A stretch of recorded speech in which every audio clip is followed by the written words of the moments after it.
Hello, friends! Welcome to Symbaroum. This is a TTRPG system and setting created by Järnringen, and we are going to be continuing our adventure here today, dungeon mastered by my friend Obdurant. Please take it away. Yes, welcome everyone, and welcome back to Symbaroum.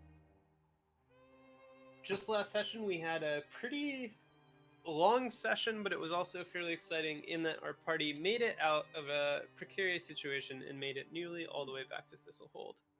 Karmeon has a couple journal entries recapping that, so why don't you go ahead and bring us up to speed? Okay, if you've been here before, you would know that Karmeon's journal is normally a very structured thing, almost a bit like an encyclopedia, and it cross-references itself multiple times. But the days of travel have seen a breakdown of that normally obsessively structured and rigorously regulated nature.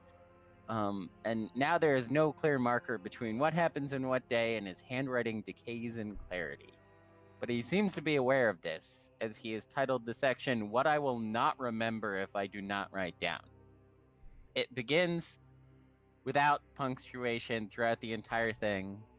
I have seen the sun again, and our days of journey underneath the earth are over. I think they were 3 or 4. My eyes are not as they were, but this is a relief in any case. With our final escape from the cave, our supplies are dwindling and our time is short. I must go start a fire soon, but before I do, we have 1 day's worth of supplies left and no idea where we are or where the horses are. We are to go searching for a riverway heading as straight south again as we can based on the sun. A new day, we have found a river and safely crossed it, but before found further enemies from above. These were not the hawk-like bats we discovered in the cave, but a far fiercer opponent. Their name escapes me, but I know that I will know it. I will ask Meira when she recovers, for they nearly slayed her, but she still lives. We are the walking wounded. Tomorrow we must travel further. We have found the river and will follow it west, hoping to find the horses in return. We ate our last supplies, and I must go hunting for a campsite. I am very tired. Hunting was disastrous, and we met a troll. I fear for Pekome's soul. V, would you like to elaborate on why people might fear for Pekome's soul or fear Pekome in general? Because her soul's on fire. Yes, good. Pekome one-shot a troll with a sword that was on fire because of evil and a horrible magic. Karmeon writes, the link between the sword and the necklace no longer feels so exciting when I am in these woods and I am with so little food and so tired. I must rest. Now we move to the next day, I think. My ribs are broken. A snake beast set upon us in the night and pulled me choking into its embrace. We have nearly killed ourselves, saving each other from it. Great sword blows nearly decapitating me and arrows sticking out of Pekome. And we owe each other our lives. I am tired, I am hungry, and I hurt. We will find the horses soon. Horses found and food. We ride and flee from all enemies and even friends, or we die. And a boar nearly claimed us, but we flee. We can smell civilization. We are safe, I hope, and almost there. Theme. Excellent. And as the session opens, the three of you do smell civilization. You can see up ahead through the thinning foliage. There's a tower that extends to the sky, and the top of it is burning bright. This is the beacon that was constructed with the construction of Thistlehold, and it is sort of like a lighthouse for explorers. You can see where the town is, and you narrow in on it. And it doesn't take more than a few minutes before you reach the fire break, the path that's been cleared away between the edge of the woods and the walls, the northern walls of Thistlehold. As you approach the gate, how do y'all look? So Pekome is kind of in her mismatched armor and smelling of brimstone. Karmeon, you have a pair of visibly tainted eyes. Is he wearing anything to sort of conceal his face right now? You know, we haven't exactly discussed that, and also I don't think we have the supply. Like, does anyone have a hat? Mayura used to have a hood. Oh was- man. Y'all destroyed my hood. Yeah, Karmeon, once they're inside of the city, I think will probably just put Meira on the front of the horse and ride behind her and hope that does it. Okay. Mate, And yeah, go ahead. Maida does look quite bloodied. She definitely took many a scratch and gouge from the bird creatures that were beset upon us, and even though she's at max hit points right now, she definitely has tears and rends in her clothing. She is unable to hide the top of her head. She would still have her mask, but I think there's like no point since her head is showing. Mm-hmm. Yeah, so her whole face, her bald head, her pointed ears, these like strange grooves that are kind of like etched into her skin, and missing half an eyebrow, which she has yet to notice still. So she definitely looks the part of somebody who's been out in the forest for too long, but somehow managed to survive. Do you think she would try her changeling nature to go in a bit more obscurely? You know what? Absolutely. That is a great point. Meira would have definitely seemed nervous as we're coming upon Thistlehold, and she would very much so try to shapeshift. Oop. Success. Excellent. What does she shapeshift into? She's going to be Ambrian again, so she can't really necessarily choose at novice level shapeshifting, like specific details. So she can't resume a former look she's had before. So we'll say this time that she is a redhead Ambrian and has brown eyes, kind of like short hair, a bit of a like militaristic crop. And I think she can even change her clothes. Yes. So she's just wearing commoner's clothes for all intents and purposes. Okay, great. Sounds good. So the three of you do garner quite a bit of attention. There is a detachment of 4 guards outside the gate, and the gates are open right now, although it is darkening and you imagine they won't be for long. And certainly there are other guards within earshot, but just the 4 are kind of stationed outside to keep an eye on the road that carves out into the woods. And as they spot the 3 of you looking pretty bloodied and bedraggled, they all do straighten up a little bit. They grow more tense, a little wary as you approach. And then once you get near enough, they'll kind of, ask to see your license, make you identify yourselves. I assume Pekome probably takes care of that. Is that the case? Yep. She keeps or at least her and Mayura's stuff in her satchel. Uh-huh. And the license that you have is just like a group license with individuals listed on it. It's not like each person has a specific one. So she'll be able to declare for all 3 of you. And as Pekome draws closer, and that sort of stench kind of rolls off of her, you can see one of the guards in the back who isn't speaking sort of reaches up and he covers his mouth and his eyes start watering and he turns away.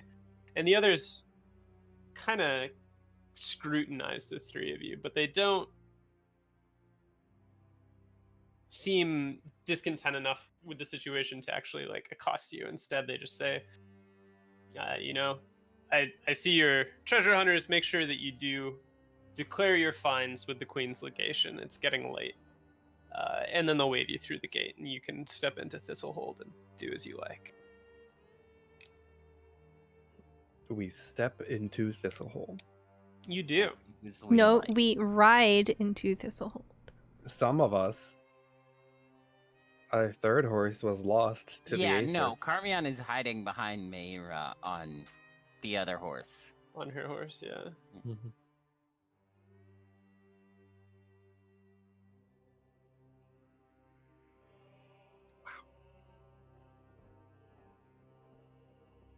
Wait, why is my icon smaller than yours? Because I think someone dragged something out. No? What? That's a more reasonable size, anyway. True.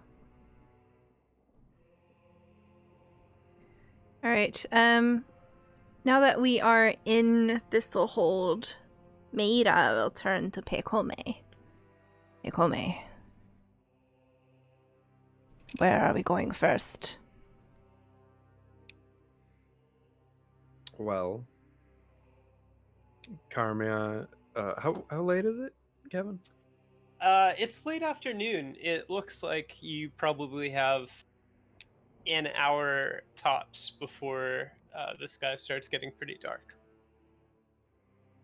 How long is the Orda open for? Like, is it too late for us to start heading there, or? No, you could go there. So it doesn't necessarily have hours. Most of the Ordo Magica is, of course, just an internal organization, and they kind of operate to their own rhythm. Outside of that, the public cellars, which are where many of the archives are that you can pay, is always desked by a clerk. If someone's going to be paying a thaler an hour, they're welcome at any hour to do so. Then Pekome is gonna glance up at the sky, judge the time, and say, Karmeon and I will head over to the Orda. If you want to go check on Bone Crusher and Rayvald, tell them we survived. It might be good to make another rubbing of the one and do an accounting of everything we have to deliver? Karmeon suggests questioningly. What are you gonna do with this rubbing? Gonna say we don't have it again? No, I think we should turn it all in, but we could also make up, I think, a map to sell to them.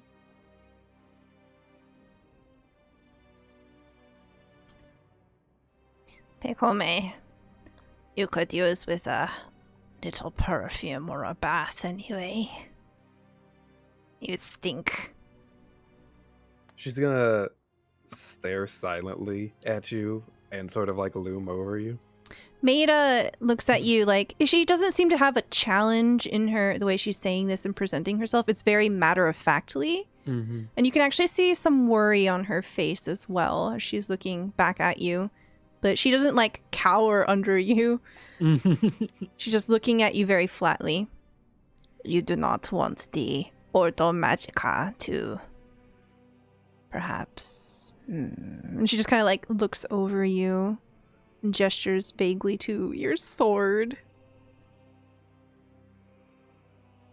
Pekome glances in the direction of the sword and then back at Mayra, pausing for a moment. You stink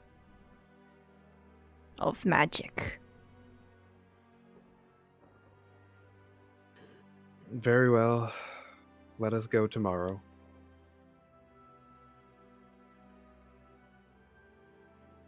And I suppose we're probably going to be heading towards our house. While we're going, Maida would just sort of cast a worrying glance over to Karmeon, probably behind Pekome's back. Karmeon is going to shrug, but give like a pretty affirmative, hand gesture of, That was, and then tap at his temple knowingly. Ah, yes. The universal sign of big brain tapping at the Yes. temple. All right, we go home. Yum. Fantastic. Yeah. So you do go home. You have sort of disregarded the advice of the gate guards when they said register at the Queen's Legation. That's Yeah, in an the intentional morning. choice. Okay. All right. In Fantastic. Just the making morning. sure. Yeah. And when you do get home, you are, situated in that apartment-esque building that's just north of the Antique Plaza. And you can see that many of the hawkers who kind of shout out their wares of, relics from ancient Symbar that have been recovered and could be yours for this fine price, all are winding down. There are a few still crying out, but a good number of them have, all kind of started packing up and disappearing down the different alleys that lead out from the plaza. Okay.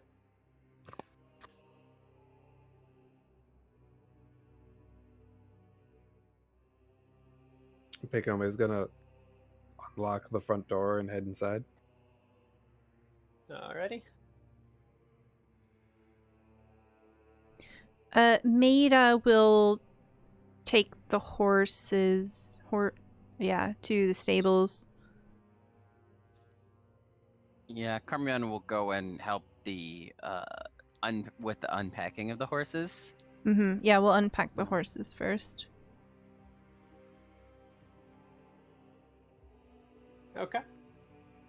So you go ahead and unpack the horses, and you have 2 horses out of 3 Hey, previously. Sorry? We have the important one, though. Which one is the important one? The one that had a hat until it was stolen. Listen, the hat was not stolen. The hat was reforged into a smaller hat that is now on the head of a dog named Bone Crusher. After being stolen. So one of the 2 horses that you have is the original horse that you took from Jarek's heart? Yes. Okay, great. So one of the 2 horses that you borrowed from the Ordo Magica is gone at this point. Yes. All right. But I mean, I don't think they're keeping that close track of their horses. We can just return this one. Uh-huh. Anything else that you 3 do tonight? Or do you just sort of turn in? Do we have alarm clocks? Are there mechanical? Probably not. There's birds. Not that I know of, no. Yeah, okay. Karmeon is just going to sleep with his feet up at the table and snore and plan on things tomorrow. Pecome will lock her door and then set about cleaning all of her various equipment. Okay. Maida will take Dane's blanket and unfurl it and set it over Karmeon where he's sleeping. And Continues to snore. Maida will scuttle away into her room, lock the door, take out her treasures, and inspect them. And what treasures has Mayra returned with from this trip? Okay, so Maida has a key shaped like 2 entwined gold snakes. She has an urn with a stopper lid. She has a dagger. She has some kind of, I think it was a cloth wrapped rectangle, like a case or something. And then there was, I believe, a scroll case or a map case. Mm-hmm. I'm aware of half of these so far. It was all the stuff she looted from that fireplace that we told her. Yeah, not to go so back to. when she left Karmeon and when she left Pecome at in the armory. dark. Mhm, Mhm. Yeah, Mhm. Yeah, that's when she got most of those. yeah, okay. greed and cowardice are a powerful motivator. Oof. And the dagger is the dagger that she took from that ritual chamber, correct? Yes, all of these items except for the key were taken from the ritual chamber. I thought so. Great, fantastic. So Meira turns them over in her hands. She inspects them in candlelight. And gets us all killed. Yeah. So the key itself is ornate. It's this golden color that has not suffered any discoloring or marring from age. The craftsmanship is immaculate, and it does depict these two coiling snakes that kind of wrap around each other, and then they fan out near the heads and curl back in to form the wider kind of grip for the handle. And where their tails are is where it kind of stems to a more mechanical function, and there's a key with a sort of irregular set of protrusions to manipulate some kind of locking mechanism. But there doesn't appear to be any form of visible like writing or anything like that. Just a very well made and, as far as you can tell, pure golden key. Is this key like larger than normal? It's kind of large. You would say that it is probably about the size of Mayra's hand. Okay. Does it look like it would be made to fit like a massive lock or like a slightly larger lock? Slightly larger. Yeah, Okay. not massive, Mhm. but Okay. on the larger side for sure. So Meira will tuck that away and she'll look at the urn. Okay. Yeah, so the urn is just a ceramic urn that it's really almost as typical as it could possibly be. It's kind of fans out. It's wider in the upper kind of third before narrowing in towards a neck that has been stoppered up securely by some kind of. It looks like it might be wooden, but it feels just a little harder than you might expect wood to. Mm. And it's been very securely placed so that there's clearly no flow of air or anything else. And as Mayra moves it around, she can definitely feel something kind of moving in a liquidish way against. Does it feel sludgy or more like water? So the urn itself feels quite thick, Okay. which makes getting details out of like the composition of what's within a little tricky. Gotcha. She is not going to open that. She'll check out the dagger next. Okay. So the dagger is a black iron dagger. It is sheathed, I believe, and the dagger itself is quite long. It appears that it could go from probably the tips of Mera's finger to about maybe 2/3 of the way down her forearm towards her elbow. Mm-hmm. And about half of that, or maybe just a hair less, is made up of a hilt, which is essentially composed of a silvery-looking pale metal and cords of dark black leather that wrap around the haft. There's sort of a lattice work, looks like almost like a metal string or strap type material that kind of crisscrosses across the leather, cutting it into diamond shapes. And the pommel is just a utilitarian circular pommel. There's no guard on the blade, and if does Mayra draw the blade? Yes, she will draw it. Okay, cool. Yeah, so kind of the blade just silently slips out of the scabbard to reveal this dark iron craftsmanship. Only one side of the blade is sharpened on the bottom side, and it's very straight before kind of tapering off to a point at the end. There is a pattern, it seems, etched into the side of the blade, but you can't quite make it out. It's odd. As Mayra looks at it, she can tell there's some sort of shape but focusing on it either makes it just disappear, or it's just a trick of the light or something. But no matter how she goes about scrutinizing it, she can't really get more than the impression that there's something there. Okay. Does the dagger have any sort of temperature irregularity as far as the No. material goes? Not really. It's on the colder side, but it does kind of warm up as she's holding it. Okay. She'll just... oh, does it look more ornamental, or does it look like it's a functional weapon? So it looks quite ornamental, but it's also heavy in the hand. It seems like it was designed well for some sort of function, perhaps, but it's clearly made to be used, if not necessarily in combat, given the fact that there's no guard. Mm-hmm.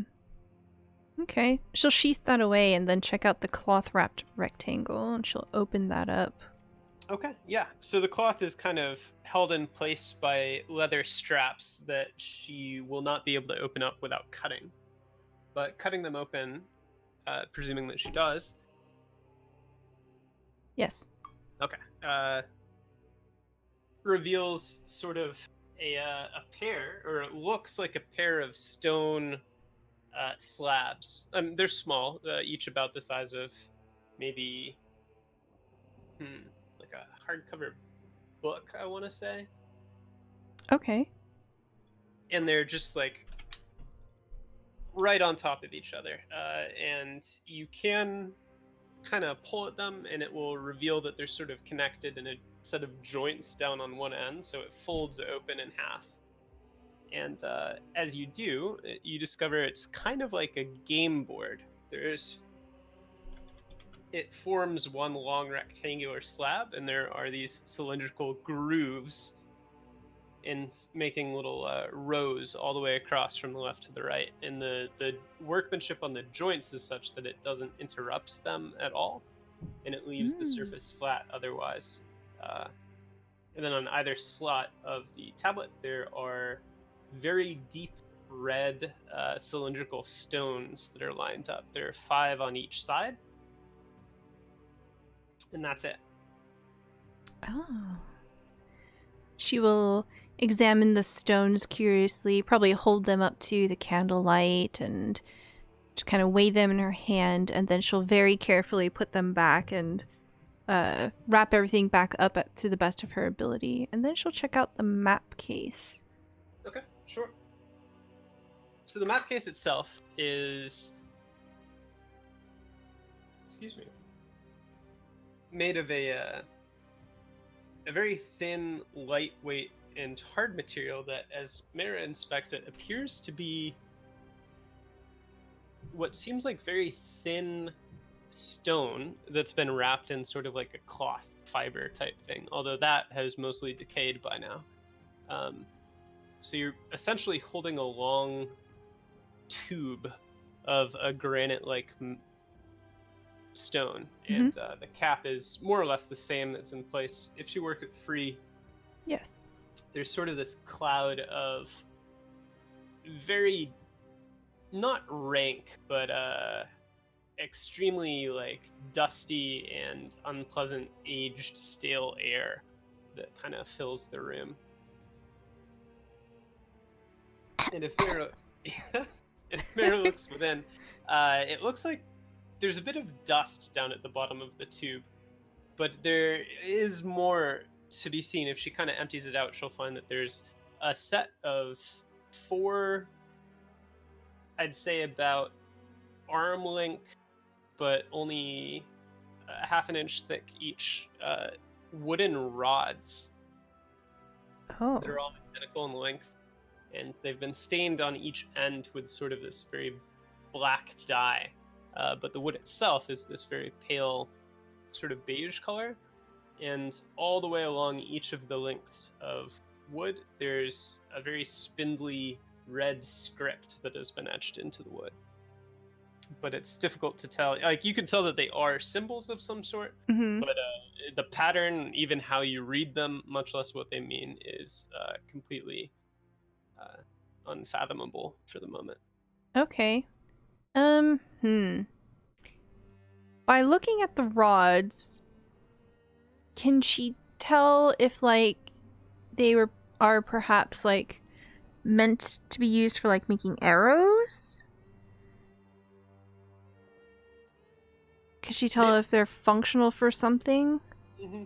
So they don't appear to be functional for much of anything. They're certainly too large to be arrows unless you were, maybe 7 or 8 feet tall. And then they appear a little too slender to do the job. If someone's going to be that large and applying that much force, it looks like they might break. Okay. Are they flexible at all? Only somewhat. They do have a bit of give to them, but it feels like if Mayra were to test it out too hard, they'd probably just snap. Okay, she will not do that. All right. Her curiosities have been satisfied. She'll put everything away and then roll resolve for no reason. Okay, she decides that it's definitely not a good idea to open the urn.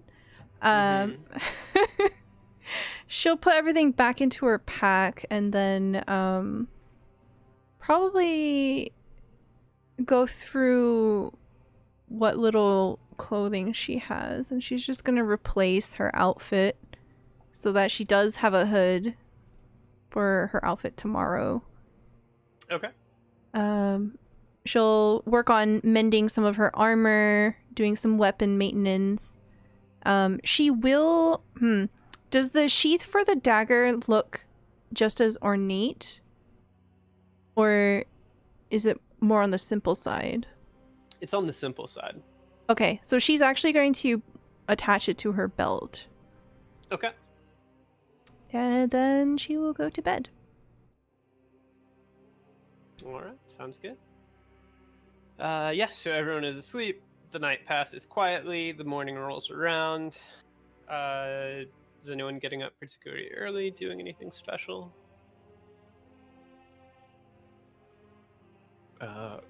Pekome gets up early to put the armor on. Okay. Not special, but is early. I think as Pekome is like in the midst of getting dressed, she would probably hear commotion of someone walking around. Meira would have woken up, and assuming that Karmeon doesn't wake up early, does he?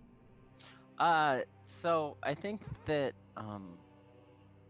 probably people getting up is going to just wake Karmeon up, and as much as he would like to sleep, he will set to work on something to present to our employer, Mr. Cullinan? Yeah. Cullinan? Furia. Furia, that's right, Mr. Furia. Okay, in that case, if Karmeon is awake, then Pekome might be able to hear, like, muffled the sound of Meira talking to Karmeon. Meira would exit out of her room with her backpack on, go up to Karmeon. Ooh, Pekome can hear. Okay, Meira does seem like she's trying to lower her voice. Perhaps it's not low enough. Pekome can still hear this. She leans in and she says, Karmeon. Yeah. What? Yeah? I am going to head over Give me to... a hat while you're out? Well, Meira expectantly shoves her hand out to you. Open palm up. Oh, yeah, okay. Karmeon checks his pockets. Do you have money? It says he has 25 thaler. I don't think that's right. Didn't you, I don't think that's right. You got, like, a whole, like, custom-made rapier and... I feel like someone wasn't counting their thaler properly. So the rapier would cost exactly 25 thaler? I think. It was expensive, yeah. And I should start with 50? Oh, but the other would go into the no. Karmeon checks his pockets and discovers he has absolutely no coin. He Not spent even an exactly- Orteg? He spent exactly all of his coin. Yeah. Karmeon offers out a torch. Maida just kind of bats it away. She says, "You will pay me back once you have been." Oh, for the hat. Yeah. Get a really And for mine. You notice that Maida's wearing a different hood. She's wearing different clothing. yeah. What color is this hood? Ah, yes. So Maida's new outfit, instead of wearing all black, wait, no, she was wearing all brown. She's now wearing all black. Oh, She's in the edgy time of her life. Lord Mayra. So Maybe- now she is quite accurately represented by her avatar. the just really, and Karmeon mimes pulling like a floppy hat down All right. over his eyes, but fashionable. I know what I am doing. Yeah. Stole a hat from a horse earlier. You will pay me back once Pekome has given you your cut. Yeah. I'm working on something that might get us a little extra coin. And Karmeon goes back to work. Before she leaves, she seems to hover for a second, and she says, "Karmeon, did you find any treasure down in the tunnels? What? Treasure, artifacts? Did you? No." Why would I have? Oh, that's it's hidden by all these whale lords, but there's a discreet roll, and it's a successful discreet roll for Maida lying through her teeth. It's Sorry. discreetly behind the whale lords. Sorry, what did Karmeon say? Karmeon was like, why would I have? Wait, and then Karmeon pulls out a probably relative to all of Meira's Hall, remarkably unremarkable elven dagger, and it's a stiletto. Does this look similar to my new dagger? Not at all. Yeah. Okay, Maida will not comment on it. She's like, all right. Yeah, it was from the armory. I see. Yeah. Karmeon, tell Pekome that I am going to visit Rayvald on my way back. Oh. I will let him know that we are alive and to expect us after we finish our business with the Odor Magica. Yeah. And Karmeon goes back to work. And then Maida will slip out.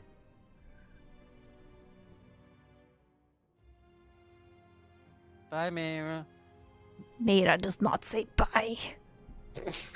It's okay, but I don't think by the time. Oh wait, what Karmeon did you do? remembers- How did he react to having a blanket on him? I hope he didn't throw it on the ground. Yeah, is he a restless sleeper? I don't know. Let's find out. On a scale of 1 to 10, but Remember, this is some barn rules, so low is good. Karmeon is a rather restless sleeper. So he woke up on the floor. Nah, he stays in the chair. But yeah, the blanket probably was very tangled and half on him and half off him. Okay. Maida takes a note of this, but didn't say anything. -1 affection point. Maida didn't like that. Okay, yeah, Maida's gone. Pekome is going to take a few more minutes getting ready before coming downstairs. Loudly. I think you only have one floor. But she can come out of her room loudly. Look, what are floors but horizontal stairs?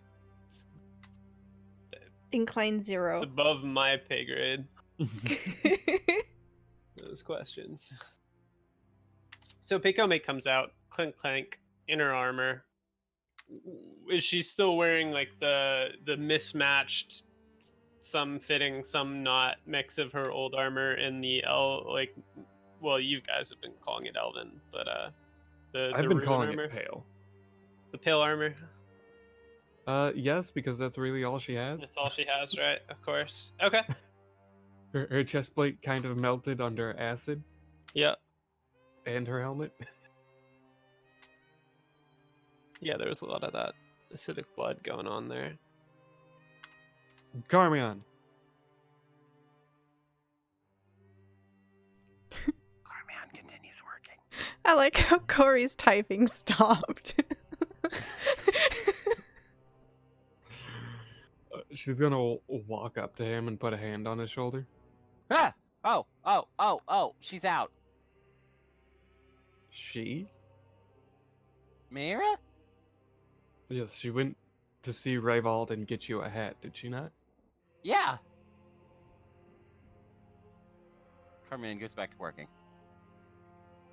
What is it you're doing? Oh, Karmeon searches through the papers and finds one that is purely just writing, whereas some of the others seem to be maps and drawings. And he clears his throat. An accounting of our losses, victories, and offers of sales to Furia and the Order. First, She's gonna the put a hand original up. requested Give artifacts. me the short version, Karmeon. Well, this is worth a lot if we sell it right. So we can point out that we're giving him an extra tablet that seems to have some capabilities we can't produce in this era, and we have not fully thoroughly, but more thoroughly than anyone else living, scouted out multiple sections of that ruin and can identify, and he'll kind of drag a finger over a whole paragraph and he'll be like, 6 different dangers that they could come across, and one of them being a major find, the find of the century potentially, if they can interact with it correctly, as well as two. I didn't touch it, but you touched the crystal and you survived, and you have tales of that interaction and what not to do with it. And we have a way to cure what it does to people if they interact with it incorrectly, at least some of the time. We don't know if it's a guaranteed cure, though. We and don't just know you that. trying to get me out almost broke my leg. We know that, yeah, it's absolutely not, and I'm about to write that one down. They'll appreciate that. We can sell all of this to them. All right. So, when you finish with that, we're heading to the Orda. Yeah, do you want to go get Mayra, or should we just... She'll be back shortly. You and I will go to the Orda, we'll return, and then together, the 3 of us will register the various artifacts and others that we found. Yeah, I'll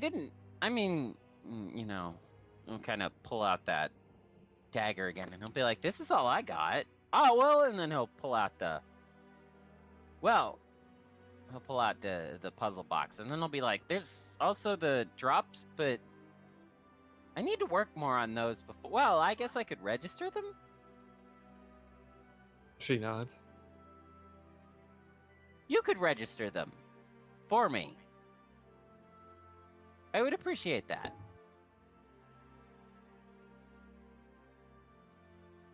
She stares at him silently. Karmeon gestures to his eyes. and then goes back to work. In which case, I need something from you. Karmeon works for a little bit. Oh? This armor does not fit. It was made for a being taller than I am. Should we go to, good old, what's his, oh, I'm so tired. I'll need you to bring this to the blacksmith to get the set fitted. Oh! Do you want to do that later, or, now?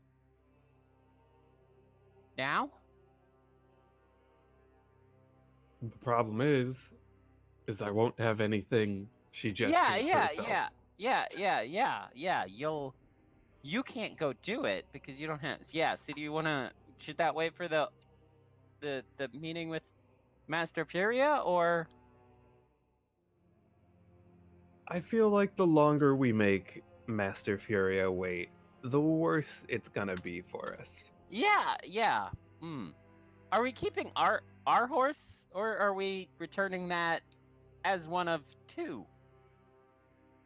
Not my horse. She shrugs. she never had anything to do with that horse. They're both the Order's horse. We all agree. I'm pretty sure one belonged to some bard. He's dead. Oh. Rip. Most people I meet are dead. That is a...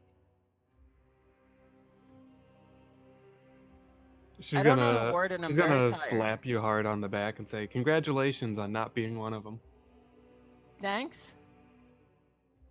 And Karmeon will scratch out a word that has become blotted due to slaps on the back, and then continue writing. So then I guess they're gonna wait around for a bit for him to finish that bit of writing and then head to the Order. Unless Mayra returns in the time it takes Karmeon to... Unless that, of course. But, Mayra might want to spend some time. I think Maida is probably going to be gone for a minimum of 30 Hours? minutes. 30 hours. Don't worry about it.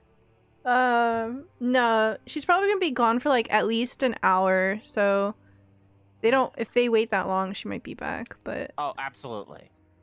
Okay. So, I guess I won't presume to say how long this takes, but, as Maid is, making her way towards Rayvald's house, she'll keep an eye out for any clothing stores or vendors that might have been opened up. It's probably still kind of early.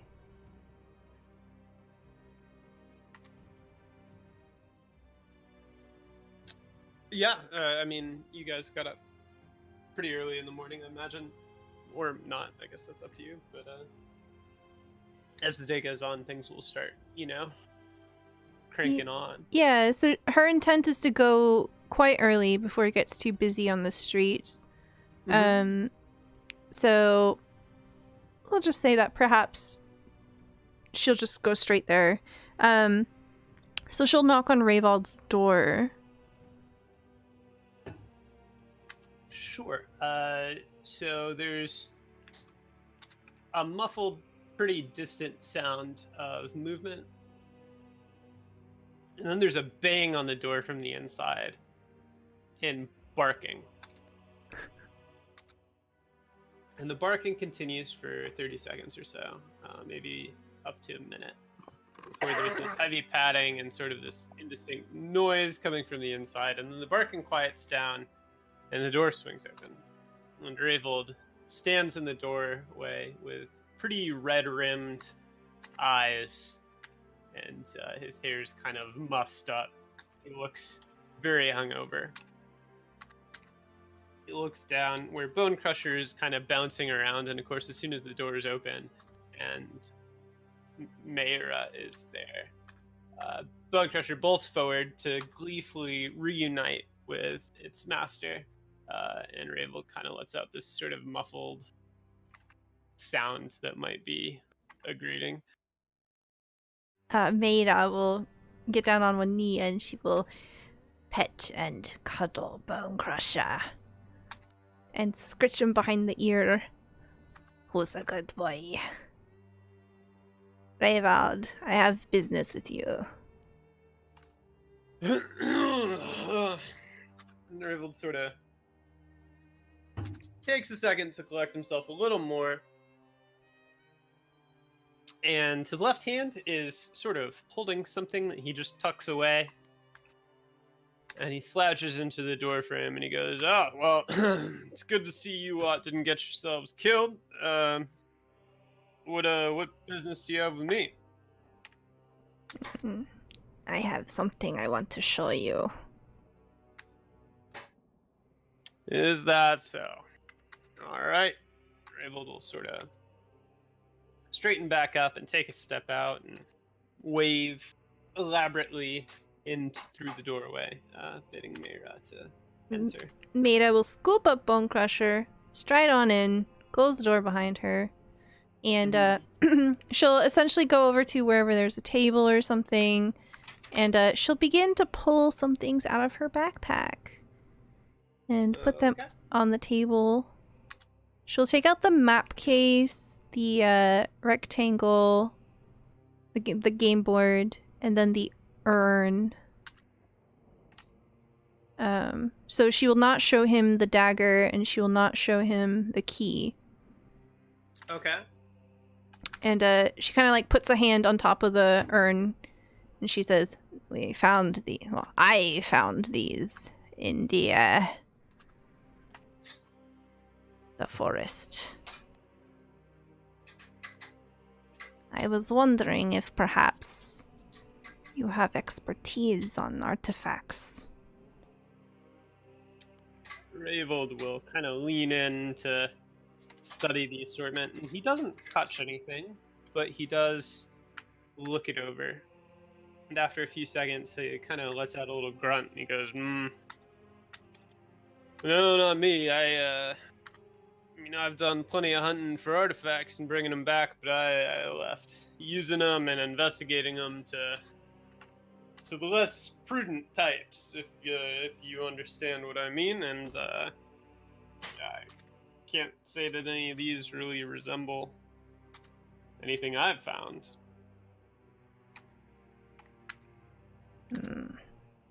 Do you think they might be valuable?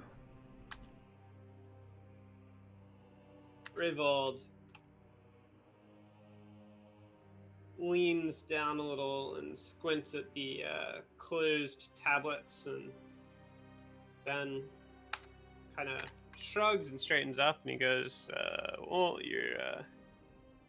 your guess is good as mine. Finding a reliable lore master who can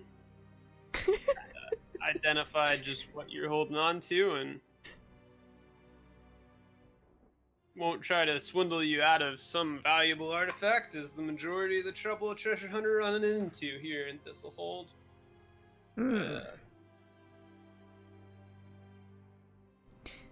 She will look mildly annoyed at this, and she'll begin to like shove them a bit aggressively back into her backpack.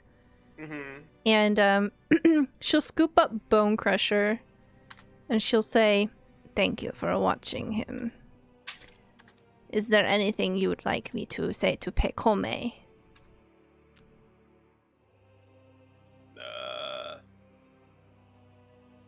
No.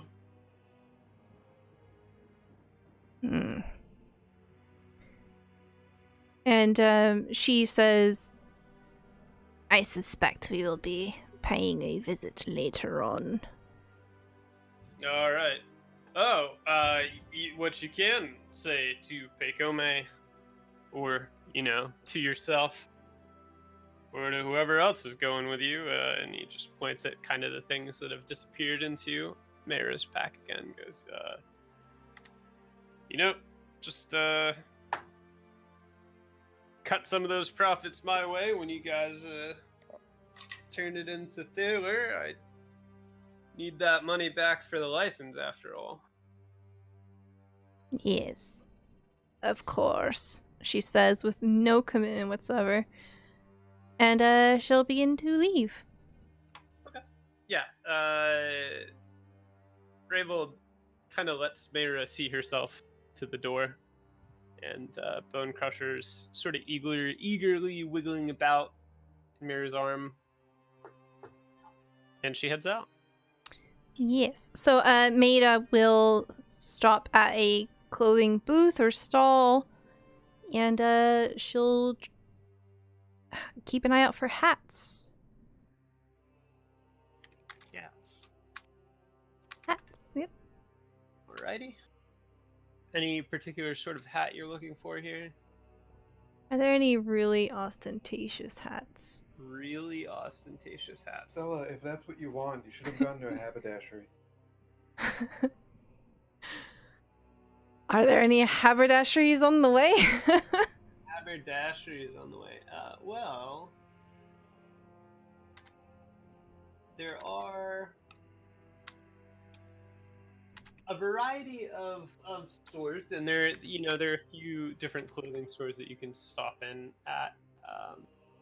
If you're looking for a cap, it's gonna run you probably like 2 to 4 Ortegs or so for a hat, unless you're looking for something that's pretty ornate. If you want something that's really like, this is what a gaudy noble would wear, and we're going to make Karmeon wear it, that would bump up probably towards like a shilling, I'd say. Okay. She'll probably consider some of these, I was actually looking. Uh-huh. Hold on. A full set of noble clothing goes from 10 thaler up, I think. Yeah, I mean, so I was thinking in terms of clothes that's very much not a noble's, it's just like that style. Noble style. Because like if you look, a hat is 2 to 4 Ortegs, and then like a robe is 1 to 5 shillings. Poor people trying to pretend to be nobles. Yeah, okay, Yeah, so this is yeah. more poor people trying to pretend instead of Yes, actual. yes, Okay. absolutely. It is Okay. a poor person's idea of a noble's hat, more Okay. so than an actual noble's hat. Yeah, okay, gotcha. Or a barbarian's idea of a noble's hat, as it may be. So essentially what I almost said Malia. Thanks, Dusan. So what Maida will look for is the most concealing, common-looking hat that's the cheapest she can find that will suitably suit the need to hide Karmeon's eyes. A giant witch's hat. Yeah, so there's kind of so I don't know a lot about hats. But Essentially anything with a brim, right? yeah, so I was trying to think of, like, I guess we'll just say it's kind of like a bucket hat. It's not like a tricorn hat, but it is like if the brim were droopy. So, like a cornet? I don't know what that is. Sure. Okay. Sure. Maida buys the floppy hat. It's floppy, it's sort of dark brown, it's all one piece that's been shaped. Not a whole lot of care has gone into it, and it'll cost 2 Ortegs. But Okay. it will definitely cover Karmeon's eyes, unless he's like looking, tilting his head up. Perfect. Maida will buy that, shove it into her backpack, and make her way home. Okay. Actually, she'll stop by the park on the way and she'll play with Bone Crusher for like 30 minutes. And then she'll go back. Okay. Yeah, so go ahead and roll Vigilance? vigilance. Yeah.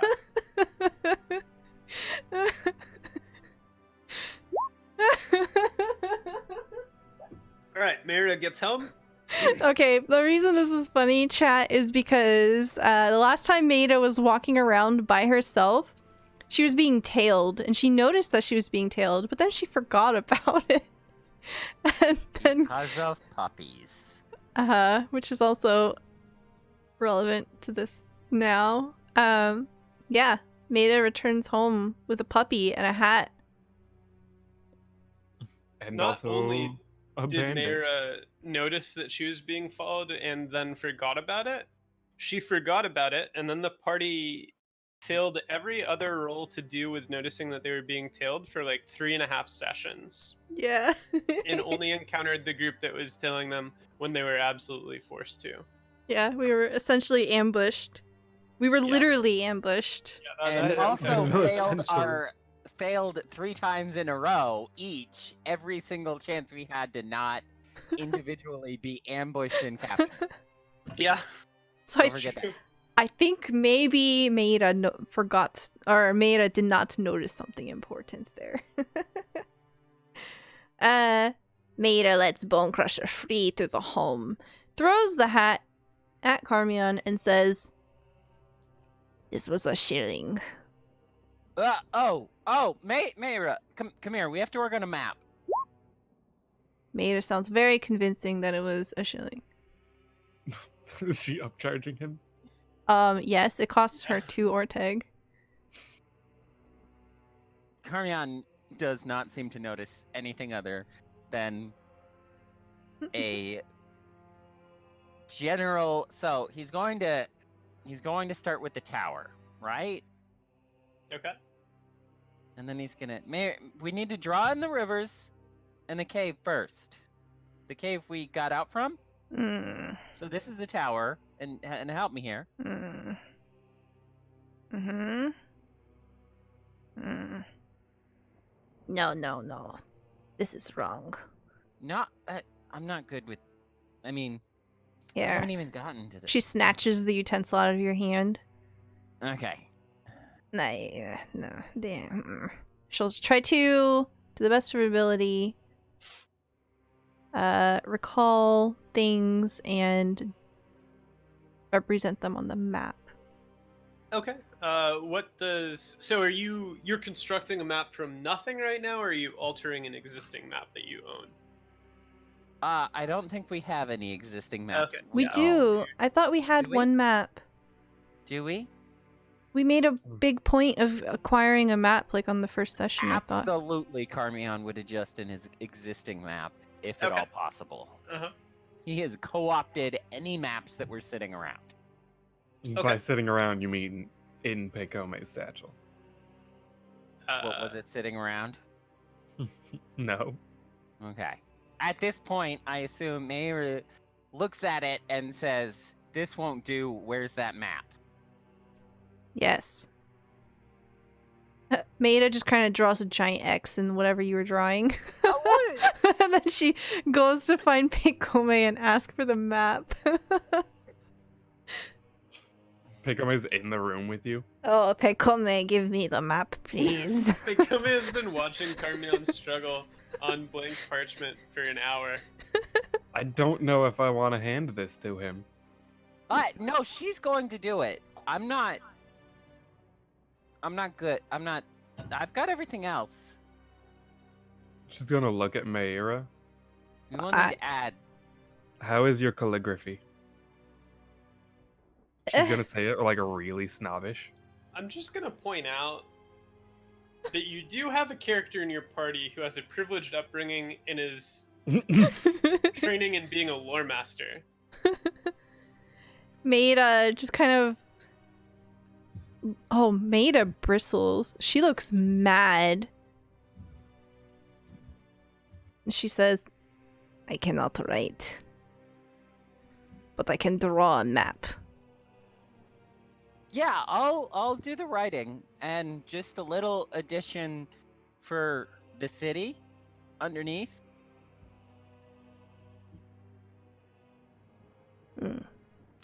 Pekome will slowly unlatch her satchel, pull out the parchment, and hold it for a second before handing it to Karmeon. Wow.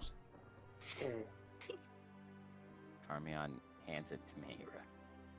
Actually, Karmeon just puts it on the table because that's what you're gonna do it.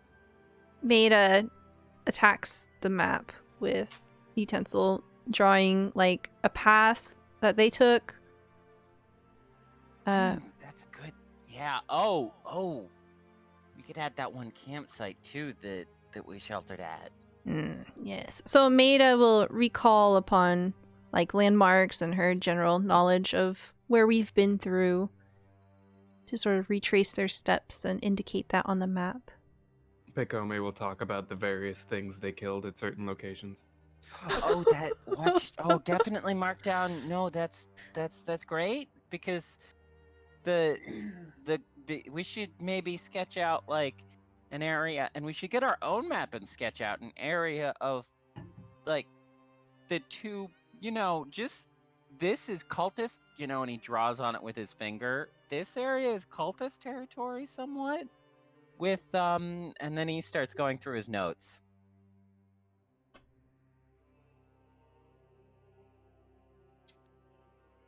So, what are you using in terms of skills and talents and such to try to design like a faithful map of your encounters?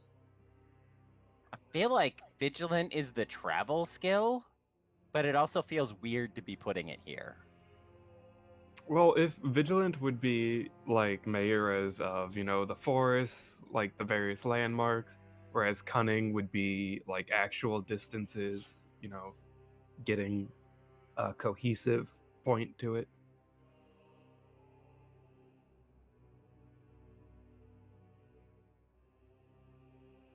Or accurate. Strong. We punched the table.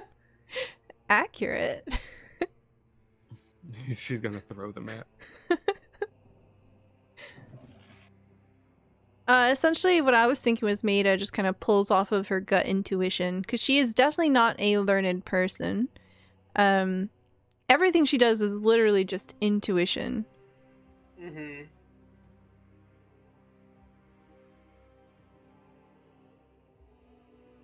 Okay.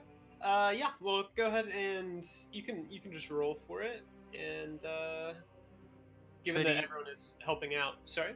Do we think it's Mayor's vigilant, given that's like... It feels weird to me, but I think that's like her best stat as far as... It would either be her vigilant or your cunning, depending on who's taking majority work. Yeah, and I think it should be her vigilant, more than Karmeon's cunning. That's a failure.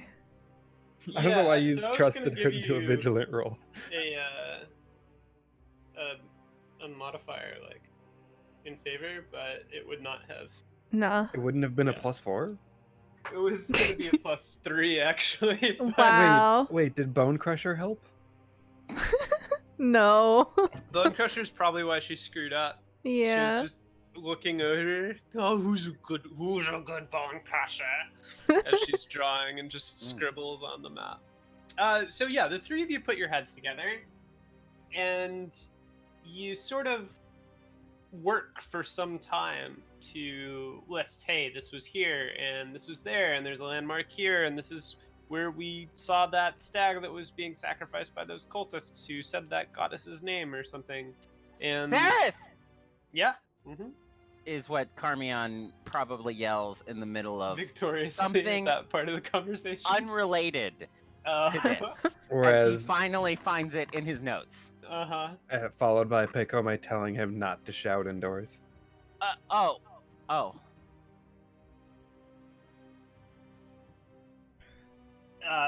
Excuse me. All right, so now we can go sell our inaccurate map. I mean, so the thing about it is that if you're like putting these, it's not great, but you've still got like a relative kind of, this landmark is here, even if it's not accurate to scale, like. So what happened is, instead of a regular map, we made a treasure map. Yes.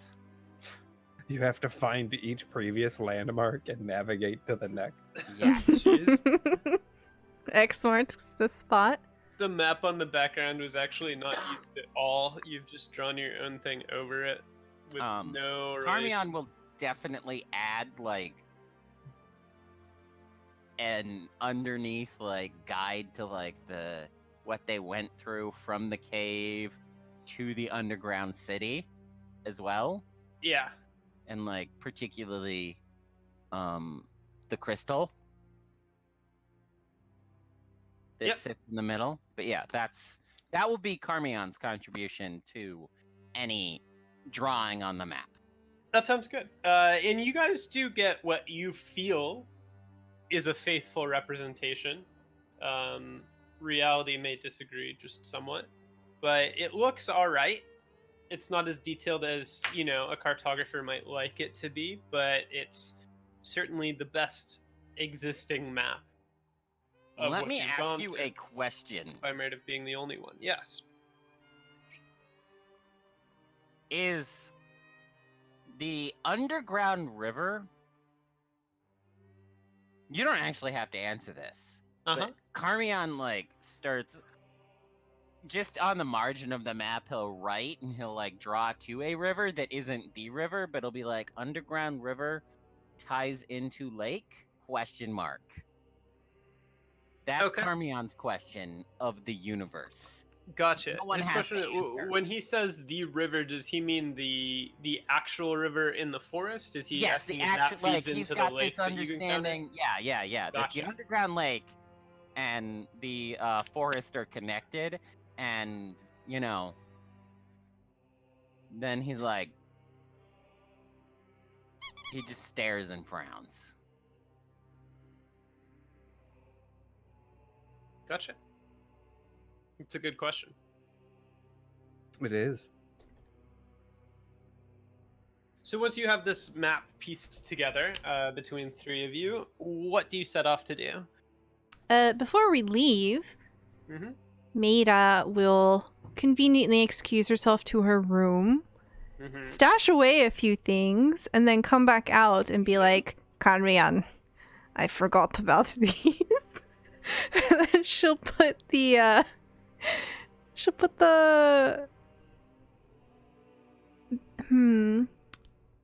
game board and the urn down on the table. Hey, Stella. What? Oh? When Pekome was looking through your pack for medicine, Oh, what all you would did have she totally see? seen all of that, yeah. Okay. So, well, wait, what point did you look for medicine? Because that When was you right went after down. when Dane died? No. When you just went down from the birds. On the Yeah. way back, yeah, pretty recently. But I didn't have medicine in my backpack then. Well, that means she looked even more, and Okay, well, whatever.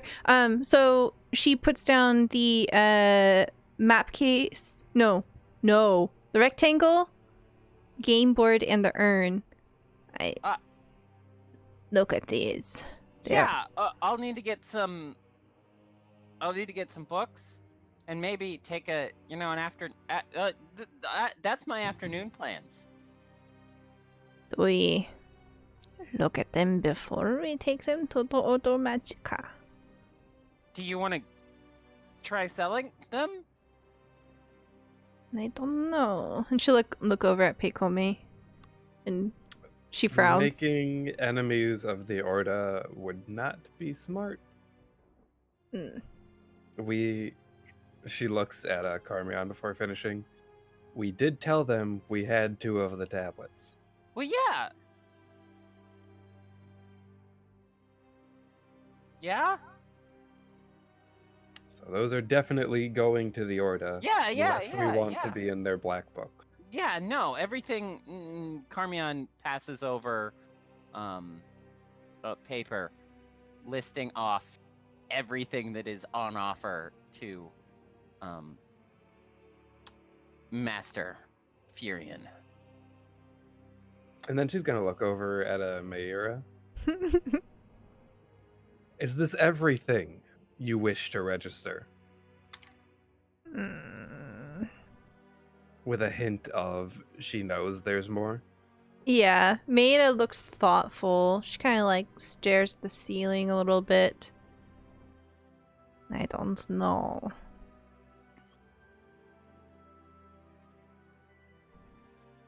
This will do for now.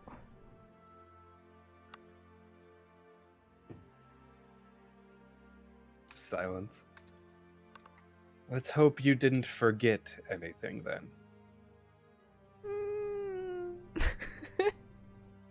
Maida just kind of slinks back into her room, grabs the rest of the stuff she stashed away, shoves it into her backpack like a petulant child, and temper tantrums out of her room. She says, "Let's go." So she essentially gets everything. Mm-hmm. All right. So we are off.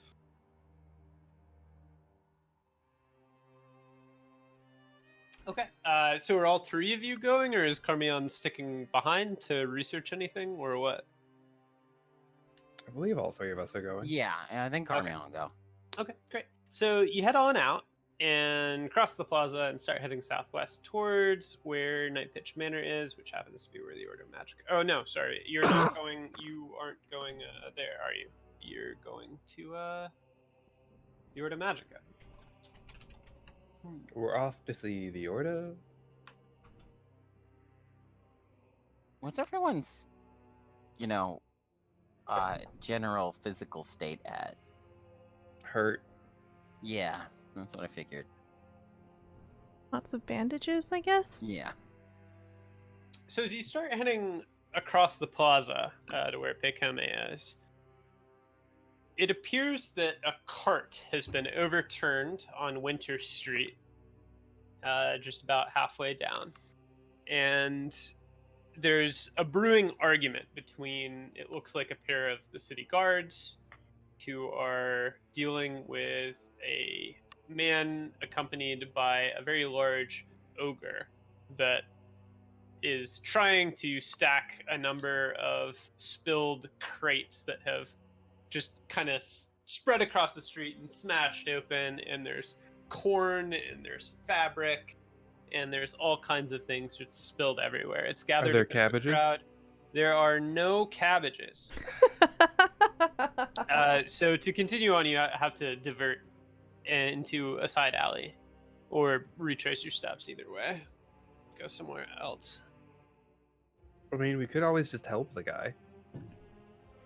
You could. Maida does not look enthusiastic about this very charitable option. But she doesn't say anything.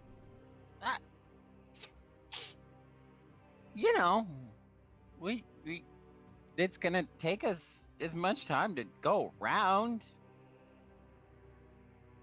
That doesn't strictly appear to be true. Yeah, one of Karmeon the didn't axles sound is convinced. splintered on the cart, and it's sort of pitched over on its side, but like kind of a 45-degree angle, and there are a lot of cases on the ground. So you can certainly help or try to. I mean, you guys are not In the best of most states. appealing to look upon and or trust instinctively right now.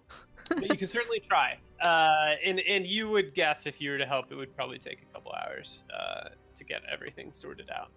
But if you would like to, absolutely. Do we want people to be looking at us? She says, staring straight into Karmeon's eyes. No, into the floppy brim. Into the Yeah. floppy brim in front of Karmeon's eyes. Mhm. As she's wrinkling her nose at Pekome. Karmeon starts to back up and turn around. Pekome will sigh and follow after. Okay. I mean, you're out here trying to get a good name. That's not really. He was gonna sing tales about that time you helped lift cargo. We can start the deeds tomorrow. This seems like a dangerous mindset. So Karmeon, what route do you cut now? So our destination I thought was It's number up here, 30. No, it's but number... I'm clearly wrong. Here, I'll ping it. It's number 30 on Summer Street.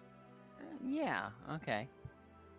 I mean, honestly, this is the smart way, but we could also just, go in the first little alley here. Yeah, let's just go into the alleys and get mugged by the Yeah. people we didn't know were following us for a year. Yeah. So Karmeon just takes a right. as soon as possible. Okay, sure. So yeah, you can kind of slink your way into the narrow alleys through this But area. unfortunately, there seems to be an overturned cart inside this No, alley. no carts. No carts. It is clear. It is undisturbed. There seems to have been a 5-cart pileup in this alley. And there are cabbages everywhere. Cabbages? So that's where they all went. My cabbages. Yeah. So you get yourself into the alleyway, and you get about halfway to Summer Street. Time to get mugged. Yeah, more or less. So as you're in the alley, two people slip out about maybe 10 feet ahead of whoever's leading, which would be Karmeon right now, from the sounds of it. Oh, Karmeon finally gets to show us if he can fight or not. And they're both wearing sort of dark leathers with hoods on. You can't see much of their features at all. And another person kind of slides up behind them as well. And they all face you. And then you hear from behind you 2 more people coming up to sort of cut you off in each direction in this alleyway. And one of the people behind y'all is holding a crossbow. One of the 3 in front of you is holding a crossbow, and all the others are holding one-handed weapons of different types. There's a club, there's a sword, and Peikome's gonna slow down and put Maira in between the 3 of them. Okay, so you kind of just give Mayra a little shove to put her in the middle. Mm-hmm. And turn to face the rear group. Okay. Yeah, so none of them say anything immediately. They've just kind of readied their weapons. They're looking upon you very levelly. And after a moment, the lead guy goes, you just you just drop what you're carrying, and you can walk out of here alive.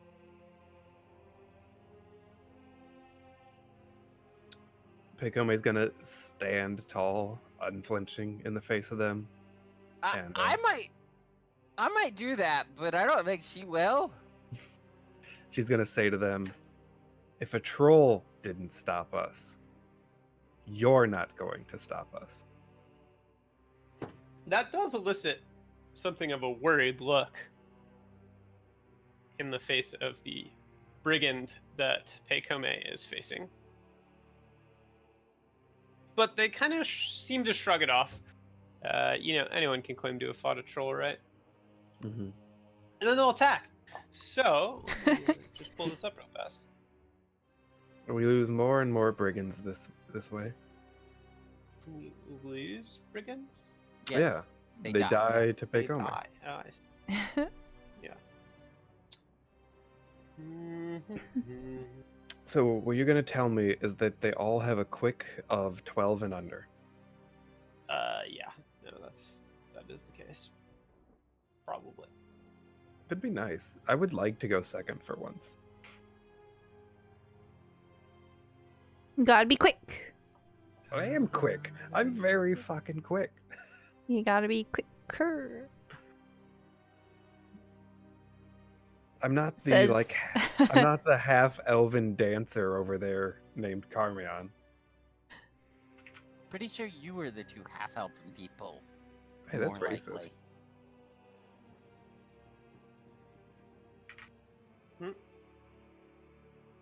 Hey Karmeon, would you have tried to heal us at all during the morning? It's too late for vigilant? that. 10. Okay. You do not go. God damn it. Okay, so it is Karmeon's turn. Okay, Karmeon will whip free his dagger for free Yeah. and start rushing forward. Is the gentleman with the crossbow in the lead? No, the gentleman with the crossbow is behind the 2 other people. Oh, I thought there were 2. It's 3 and 3. So there are 3 and 2.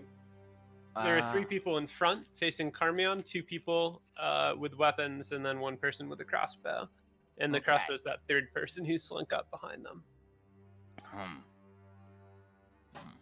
Mayra, focus their range. So is there any way in this alley, particularly with the front-facing one, because those are the ones that Karmeon can deal with, in which we could at least temporarily block off passage to some of them?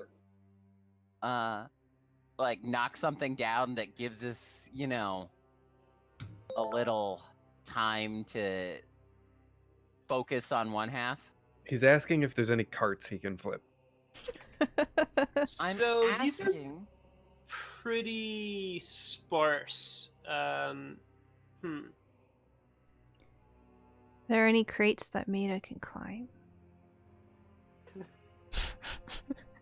So there aren't any crates, but she can probably, I mean, if she wants, she can try to climb.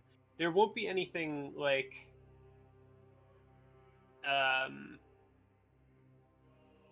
short of the roof, right? So she could scramble all the way up there. It's not going to be the most convenient place to fight from, and it will be a little dangerous to reach, but it will give you the height advantage. Absolutely. For Karmeon's question, in terms of being a tactician to analyze things,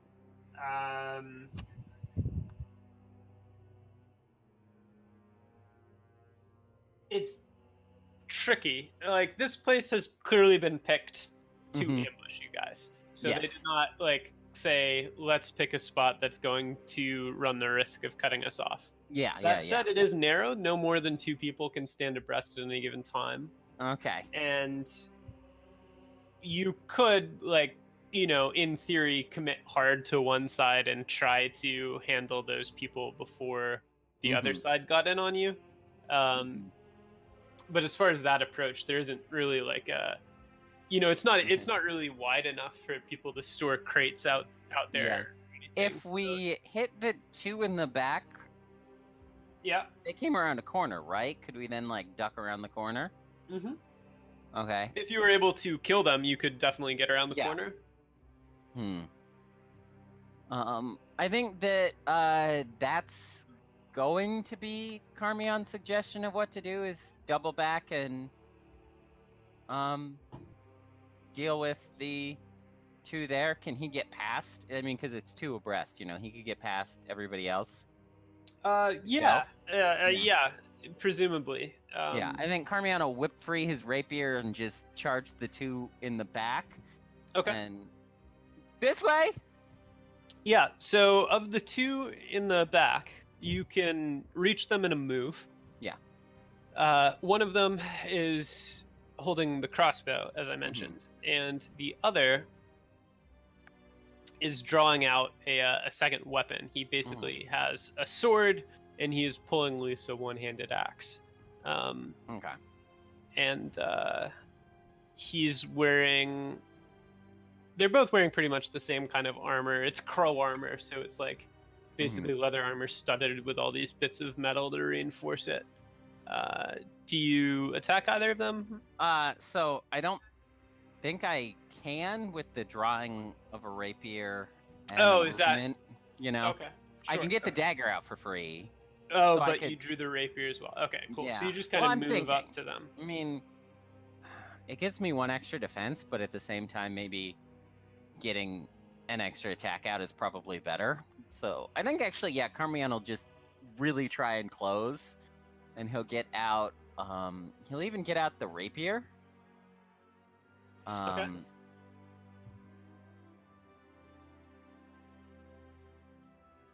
Which deals 1d6 plus 1. So he'll just charge with the stiletto. Did I say rapier? Yes. You did. Yeah. So he'll just get the stiletto out, and he'll charge forward and try and stab. Sure. Okay, that's a solid hit. So that's 4. You said 1d6 plus 1, so that's 4 damage. Okay. So I just need to draw it. You can add the 1 to your damage bonus, right? No, I don't know how. Oh, I see.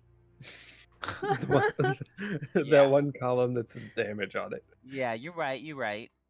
Done. For future benefit. So yeah, Karmeon is just like, follow me!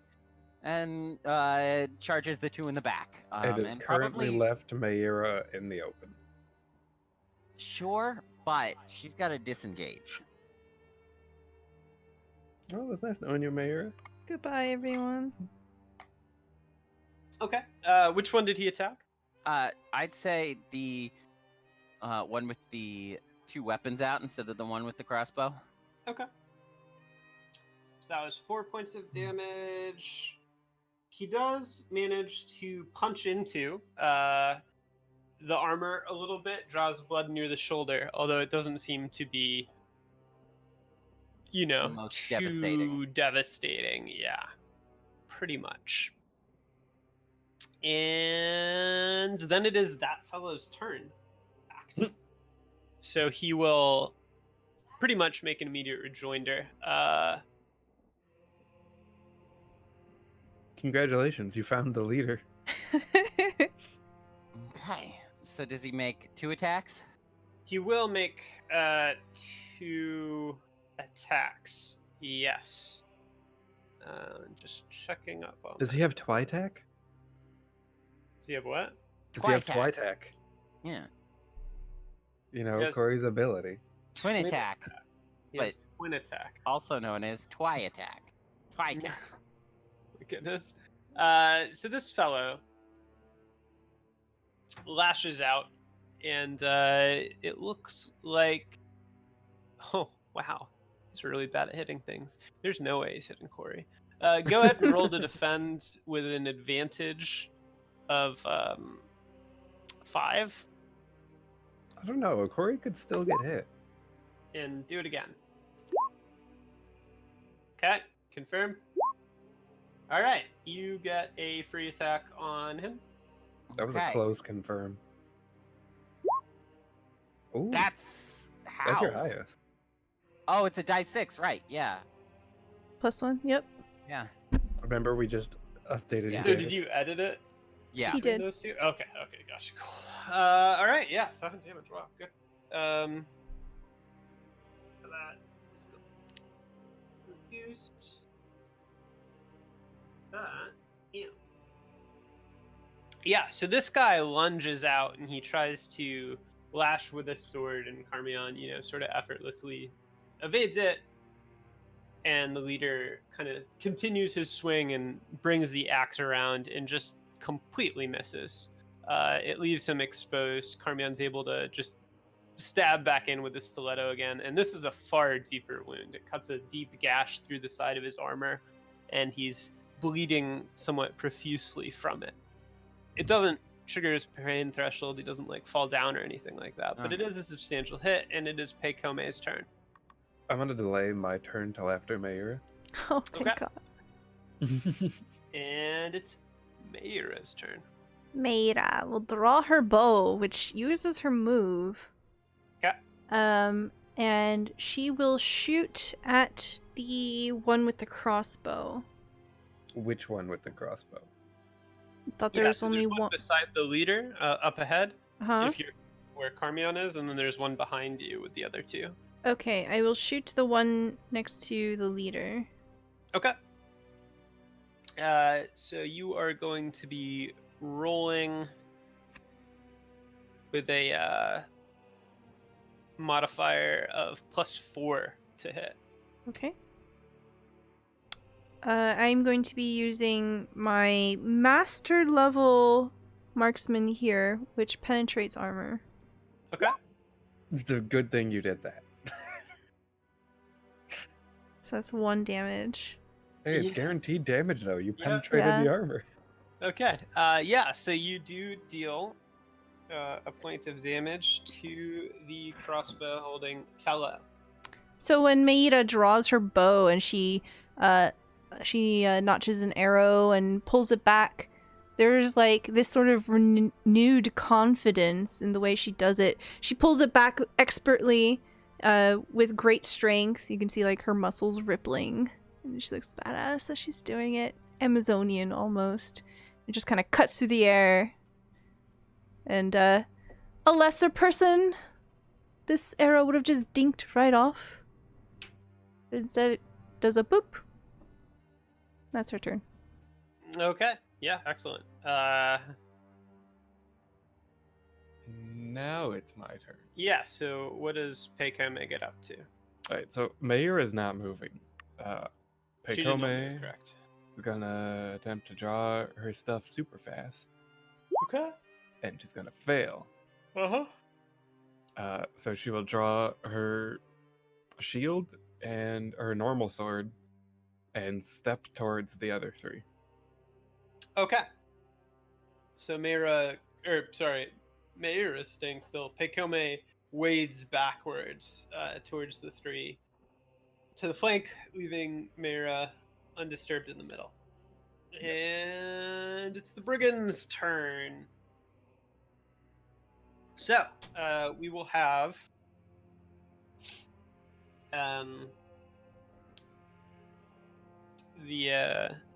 we'll start with the crossbowmen by Karmeon, who will shoot Karmeon. So go ahead and roll to defend, just flat, no modifier. Okay. Just give up now, Kory. Okay. And It shoots literally through the robe. yeah. And the bolt, I mean, it's a powerful bolt, right? Like, crossbows are no joke. So it kind of hits the stone wall and sends splinters of stone kind of bouncing everywhere. It's very unclear at first whether or not Karmeon is hit or not, but given the lack of scream and no blood, he seems to be fine. Okay, fantastic. Brigand number 2, well, that was actually not number 1. So Brigand number 1 will walk up and hit Pekome. So go ahead and roll to defend at flat. Wow. Okay, so you are not hit. She manages to just kind of catch this sword on her shield and cast it aside, just in time for the brigand's companion to walk up, which puts Pekome in a flanked position. So go ahead and roll to defend again, but this time you will be rolling at a -2 modifier. But Pekome knows the deal, so she's able to avoid any damage. Yeah, block with the shield and block with the sword. I got 2 blocks. And then the crossbowmen in the back will set sights on Meira and take a shot. So go ahead and roll to defend flat. Wow, way to ruin the streak. Okay, so you're going to take 3 points of damage through the armor. Remember to have added your night's sleep healing, I assume. I was at full health. Ow, this hurts. Oh, Mayra must have been hit. We wouldn't have known otherwise.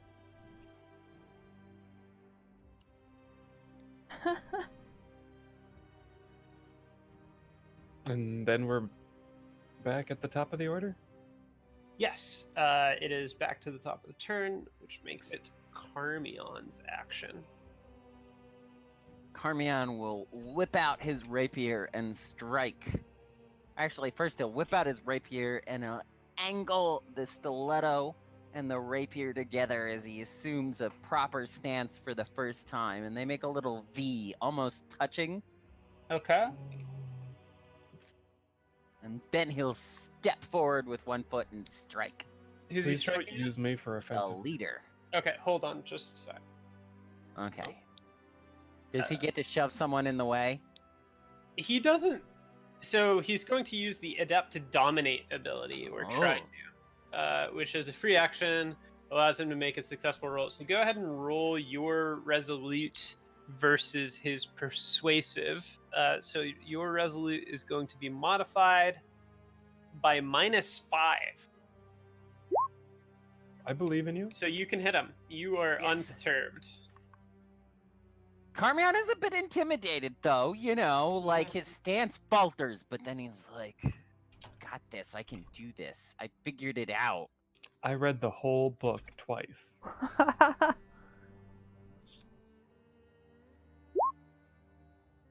Okay. Yeah, so you do manage to connect. Alas, he only hits with the false edge of the blade, which means Yeah. it's not sharpened at all, and it's a really tiny thing. So it doesn't even sting through the armor. Yeah, it is. The leader looks quite intimidating. Maybe it took a little force out of Karmeon's thrust. And then he stabs with his stiletto, too. Okay. There you go. Yeah, so that connects far more solidly.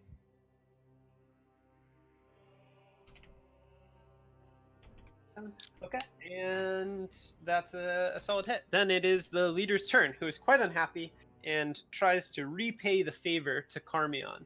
So go ahead and roll to defend twice at a defensive modifier of 5.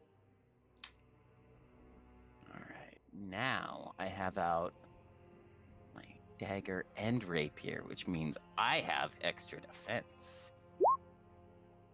Okay. This is going to confirm that. Okay. Okay, and roll to defend the other attack. Okay, and he misses. So he does kind of open himself up as he's attacking in a rage, which means that Karmeon may make another attack against him. All right, he will catch. He'll dodge past the axe strike, and then he'll catch the sword strike with his rapier and jab in with the stiletto again. Great. Sounds good. That is 5. Wow. Cool. That is it for his turn. It is now Mara's turn. Beta will shoot at the guy with the crossbow next to the leader. With Marksman Master again.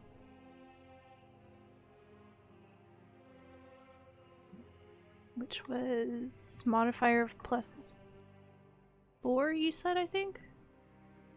The leader is +5 to hit. The regular folks are just +0.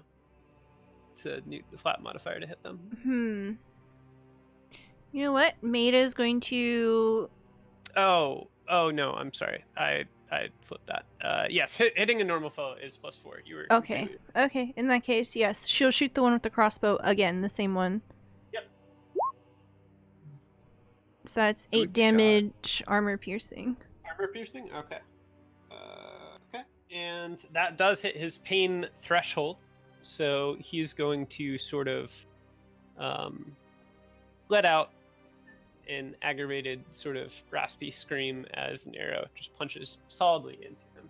And you may either make him fall prone or follow up with another attack. Oh, let's do another attack. Okay, and 6 damage. This time, I think you can only absorb. You can only do the action. Oh, let me see. Is it free? It's an action. Yeah, it's an action. Okay, all right. So That's this why time she it's can't not- do that Yeah, and it's the an active cripple. action. Okay, cool. So that is 6 damage, soaked by armor, which takes away some of it, but not enough to keep him alive. So this fellow's dead. Okay, so Maida pulls back on her bow, lets an arrow loose, gets him in the shoulder, perhaps kind of close to his heart, and it kind of makes him double over. And she takes that opportunity to draw another arrow very quickly, and she punches it into his other shoulder, and he goes down. Fantastic. All right. That makes it Peikome's turn. All right.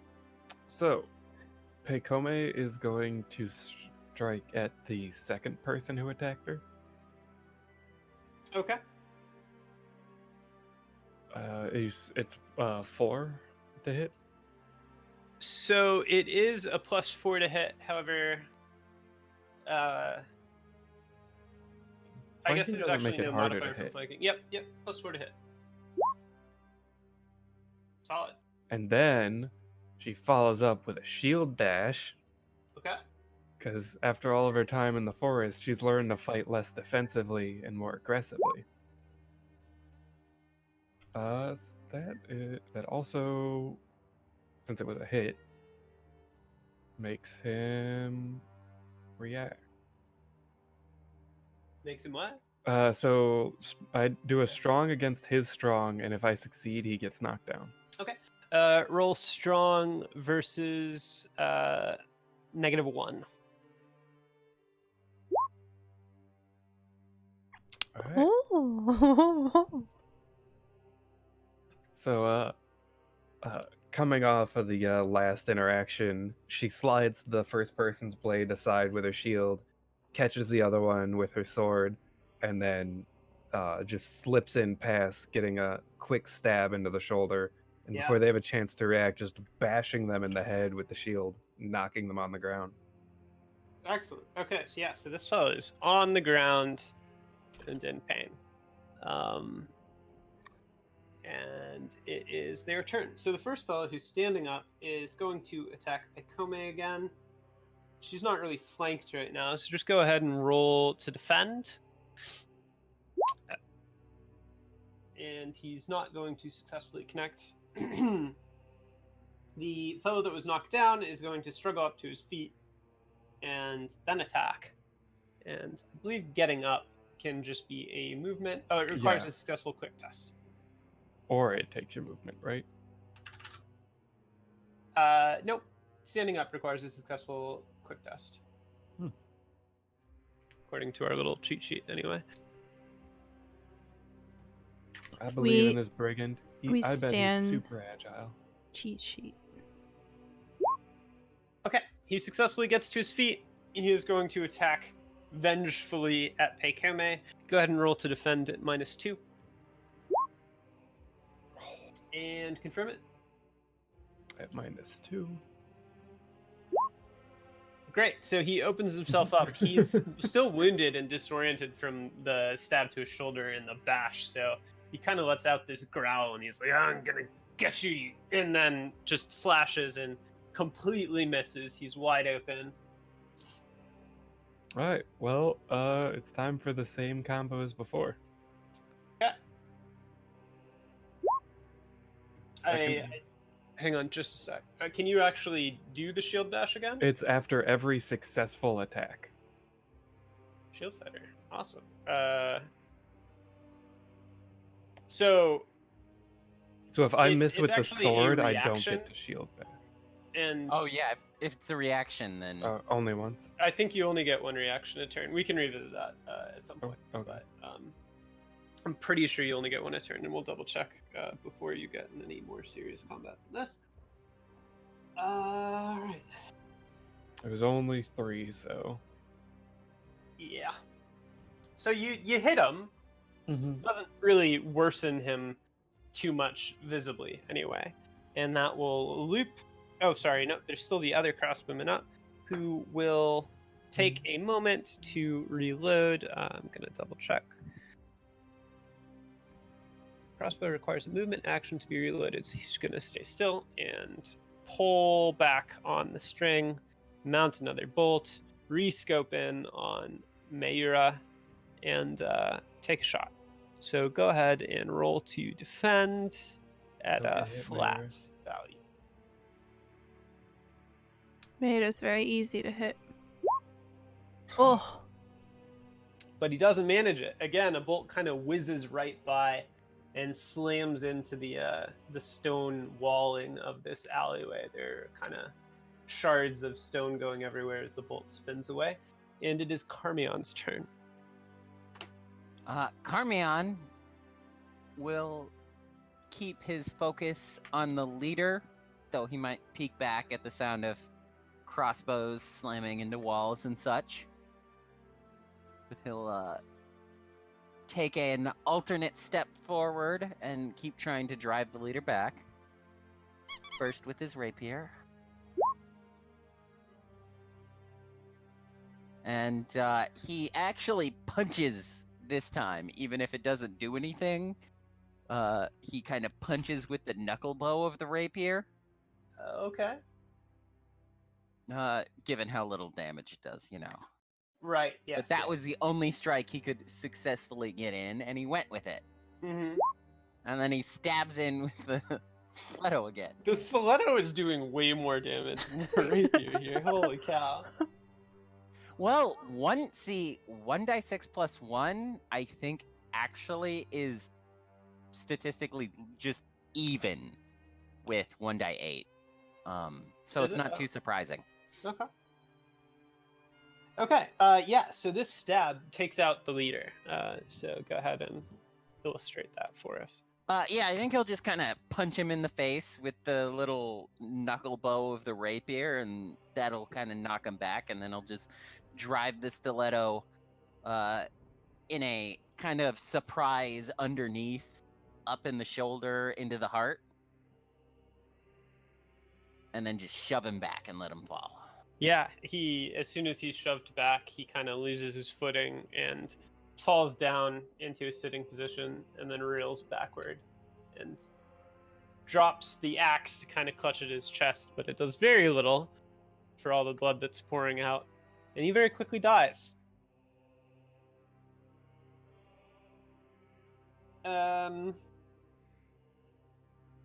And that would be the end of Karmeon's turn. It would be the leader's turn, but he's super dead. So it's Mayra's turn. Mayra will shoot the leader. Just so you know, you're shooting a corpse.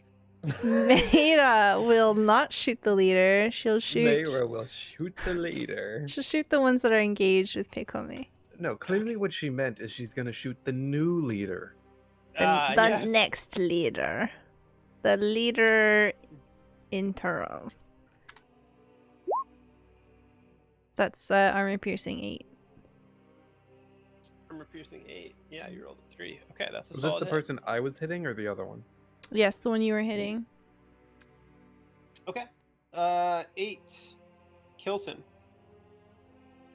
It will go right into his forehead. Crunch. Okay. He's engaged, he's brawling with Pekome, and then this shaft just sprouts out of his head, and it has enough force that his head kind of tips back and jerks him a little half step away from Pekome, where he tumbles to the ground. Pekome, it's your turn. She's gonna try to convince the rest of the brigands to run, Mm-hmm. saying that she had warned them not to start this fight and they can still leave with their lives. Okay. Does she kind of dedicate her turn to being Yes. intimidating? Go ahead and let me look at your sheet. Okay, so you don't really have any abilities per se, but just go ahead and be persuasive. Roll persuasive with a modifier of +2. Ooh. My Okay, first yeah, persuasive success. So the crossbowman in the back has already taken a judicious step back or two when his companions have started kind of falling around you.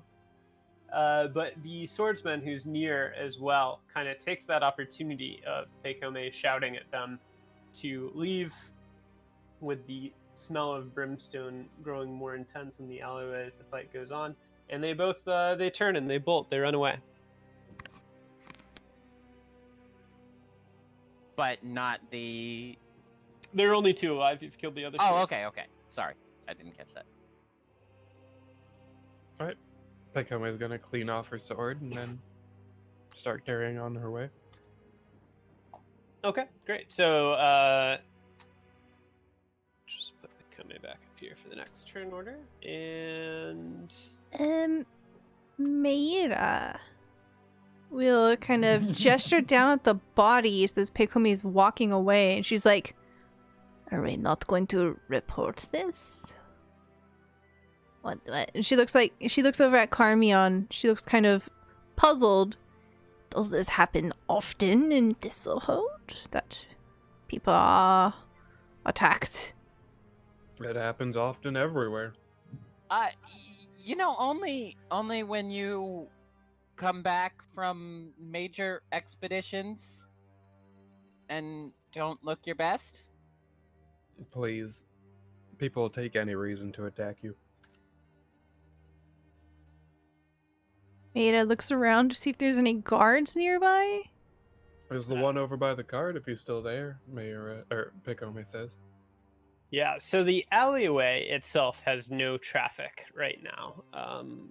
Perhaps due to the sound of fighting, perhaps due to the fact that it's just kind of a cramped alleyway. There are streets, within a fairly short walk, so it would not be too difficult to find people to report the situation to, but you would have to go get them. Maida would kind of look to Karmeon, and her face is somewhere between uncertain and reluctant. And there's a sort of like lack of knowing what to do here. And definitely a sort of help me. I mean, before we report anything, Karmeon will point out, I want to know if anyone sent them. And he'll kind of shove his rapier away, but not his stiletto, and start going through the lead brigand's pockets as quickly as he can. Once Maida sees what you're doing, she's going to help you and start searching through other pockets, I guess. So, Kory. Yes? Karmeon finds, first off, the leader is wearing a broad brimmed hat with a colorful feather. Do that as you will. Also roll a 1d10. Okay. Karmeon really considers the hat thoughtfully, but does not take it. He has 6 more hats on him. Okay, so you get 6 shillings from that body. And Maira, if she's investigating the 2 bodies, Yes. the 2 other bodies, go ahead and roll 2d6 and 2d10.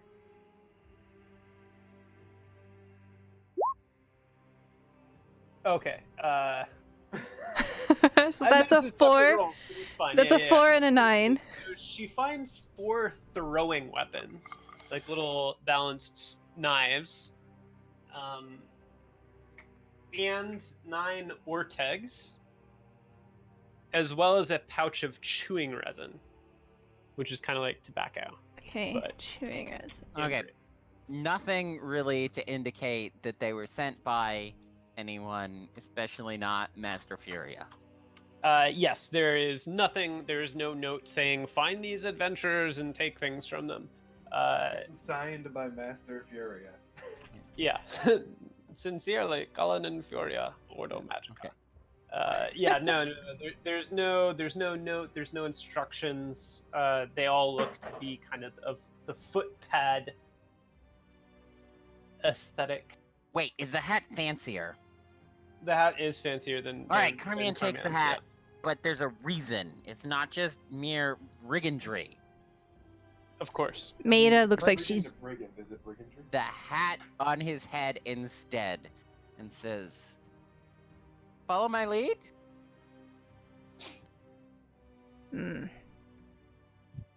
Okay. She looks questioningly over to Picome. Picome shrugs. Karmeon marches off down the just as quickly to the street as he can. Okay. So if you go south, you'll run into Summer Street. Karmeon immediately begins imperiously yelling for guards. Okay. There's quite a bit of traffic on Summer Street. There are a couple clusters of people going this way and that, and they all look over as Karmeon emerges from the alley and starts shrilly exclaiming for the guards. Most of them quicken their steps, a couple of them slow, but none of them come near you. It doesn't take too long before a pair of guards in sort of uniforms of the last 4 pitchforks, night pitch rather, house come up from around the corner, clearly summoned by the cries, and advance.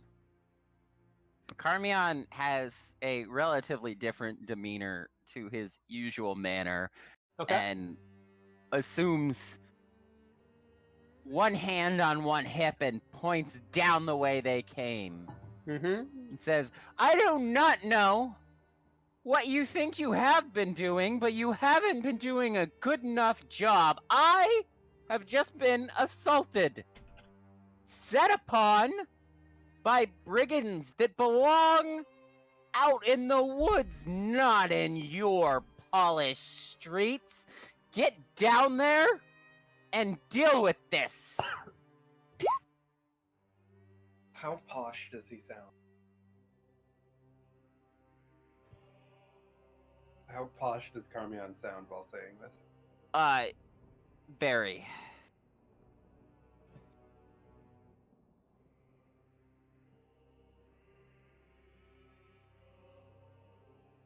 I think our DM died.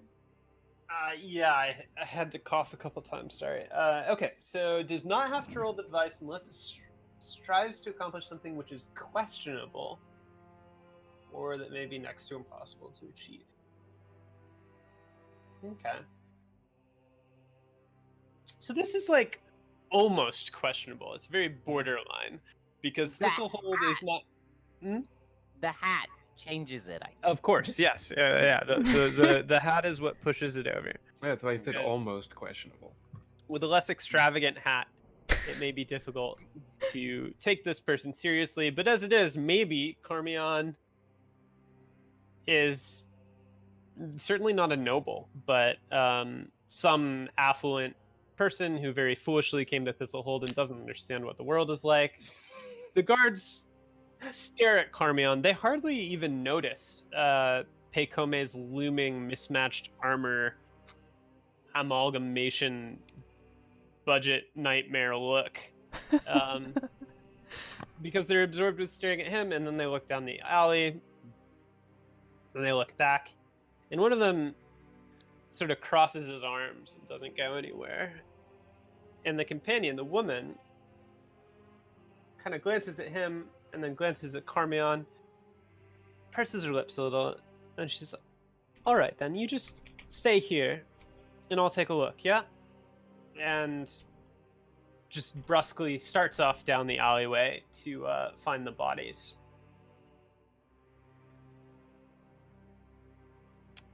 Do you engage the remaining guard in any form of conversation, or are you just kind of waiting? Let's see. Can I go back to the world map? Yeah, just a sec. Karmeon gives an incredulous lecture Mm-hmm.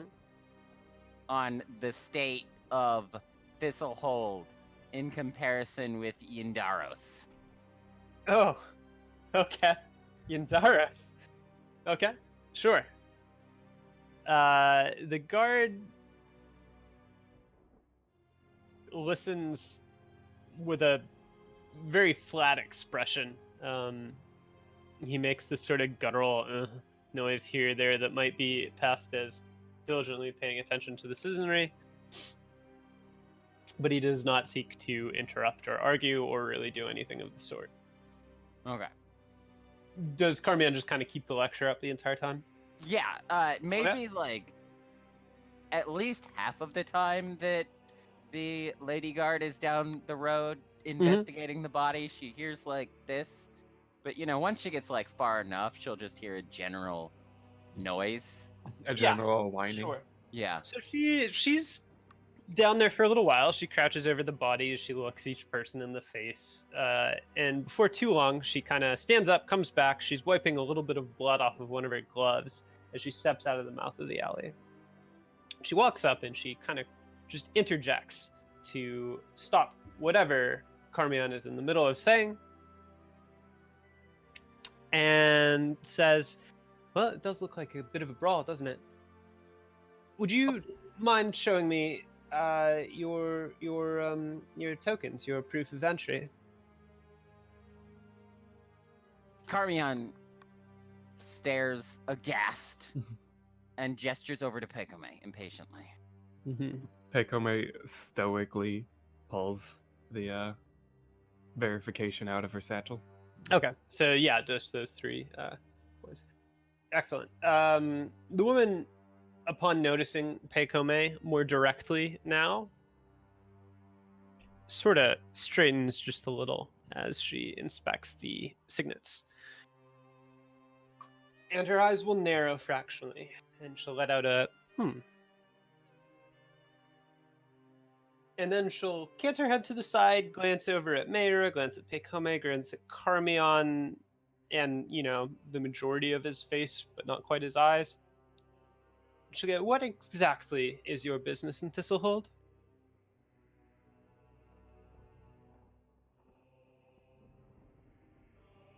Maida's trying to make herself look as discreet and unimportant as possible. Definitely kind of slinking back a little so everybody else is responsible to talk. It is not hard for her to look unimportant. Yep. Karmeon yanks out the hat that Mayra produced and glares at it and then pulls his dagger, and that's really the only bloody thing he has, and just starts smearing the blood all over the hat, and then throws it down in disgust and inquires, is this all really that necessary? You're gonna get us arrested. Why, you should take me to someone else. This is insufficient. The woman shifts from one foot to the other and sort of moves her left hand to just drape it over the pommel of a short sword belted at her side.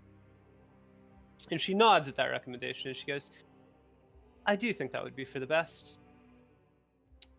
And she pivots and gestures sort of to the right down Summer Street.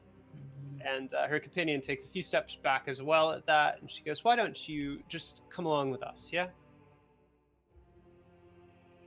Karmeon will try and subvert this and demand an escort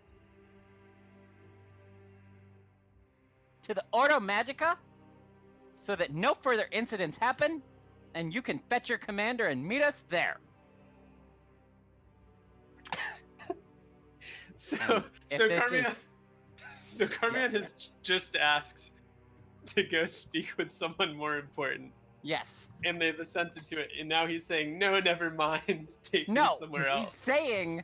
he's saying that they will speak to someone more important, but they will bring him this on more his important terms. person. Yeah. Okay. And I'll roll for this one. Yeah, I was gonna say this would be a roll. Although I think you do get a chance to roll again, right? Okay. Yes. Yeah, Do you okay. want to add modifiers or? Roll twice. Yes, I would like you to roll modifiers for this. Okay. So you will be rolling. Let me find an appropriate stat spread. -10. Guard here. Oh my god.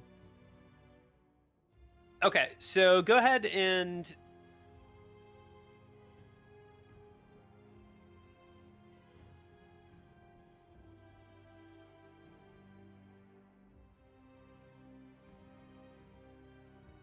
roll persuasive at a modifier of -1. God damn it, Kory. Okay, and you get a second try. I was close. Oh, you rolled twice. Yeah, never mind. I only heard the chime once. No, you. I rolled after you said get a second try. Oh, okay. I guess I just blinked. Okay. So the woman's expression is a little tight. She doesn't look outwardly frustrated, but she does look a little more stern now. And as Karmeon makes this demand, she shakes her head and says, no, I think it'd be best if you spoke to the captain at the town watch. And her hand is still outstretched down the road, and she has not yet moved. And she finishes, now, if you please. Karmeon shoves his dagger away kicks the hat petulantly and marches off, as if he was in control of the situation. Okay. Pekome is gonna take a step towards the lady guard. Okay. So she immediately cuts her gaze over towards Pekome as Karmeon begins walking, towards the other guard and down, Summer Street towards the Town Watch, which is 33 on the map. It's this complex over here, just in case you guys have forgotten from your last encounter with it. Mm-hmm. So as Pekome draws closer, even that one step, the woman's gaze immediately cuts over to Pekome. Her hand drops down from where it's stretched. And it's difficult to tell through the armor, but it is, you're a warrior. You can tell when someone's sort of tensing and, they're prepared. But she doesn't take a step back. She doesn't tell you to stop. She's just looking at you expectantly right now. Pekome is going to slowly incline her head with a hand bowed in front of her chest. And she's just gonna dully intone, "I apologize for my employer. We were given an important missive for the Orda Magica, and waylaid as we were, he is quite unhappy with it." The woman sort of draws in a little breath through her nose and has to fight to keep from wrinkling it as she observes Pekome. But after that, she sort of cants her head just a little bit, says, "Well, that's a pity for the Ordo. They'll have to wait until after this is through now, won't they?" Of course. She doesn't say anything more, but she's clearly kind of expecting Pekome to get moving, right? Of course. Everyone knows Master Furia loves to wait. That name does kind of earn a little twitch down the side of the guardswoman's face, but she doesn't say anything.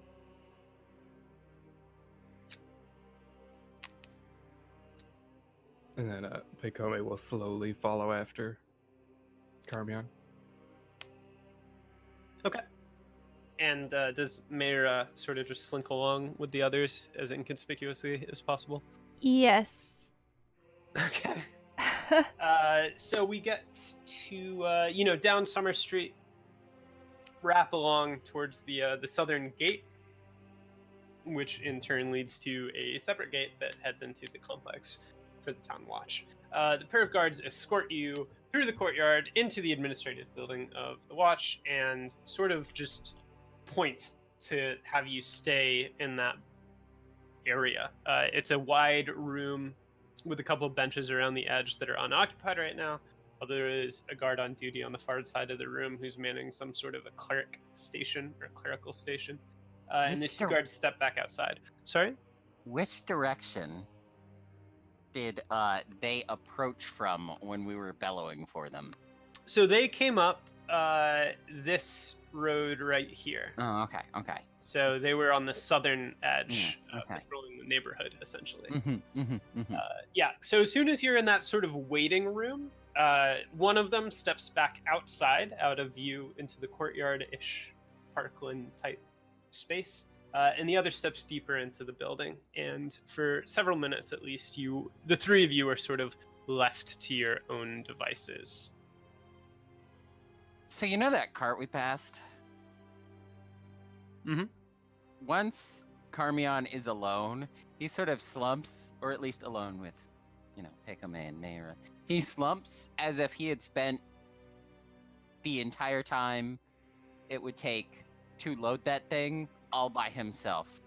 He looks exhausted with having acted that act out. Okay. And unhappy. Okay, sounds good. Do you guys do anything while you're waiting? Pekome is going to say something to Karmeon. Okay. The most dangerous thing for a person is to believe they are clever. I'm not very good at that, but my father was. Perhaps leave the intrigue to others?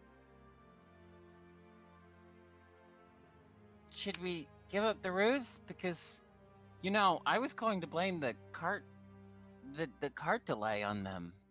Let's not do that. All right. Mayor, Yes. good work. You did well in such an enclosed space. Oh. I thought you were commenting on keeping my mouth shut. That too. You didn't make the situation worse, which was readily apparent. It was easy to do. Mm. I think this is still one of the better compared to,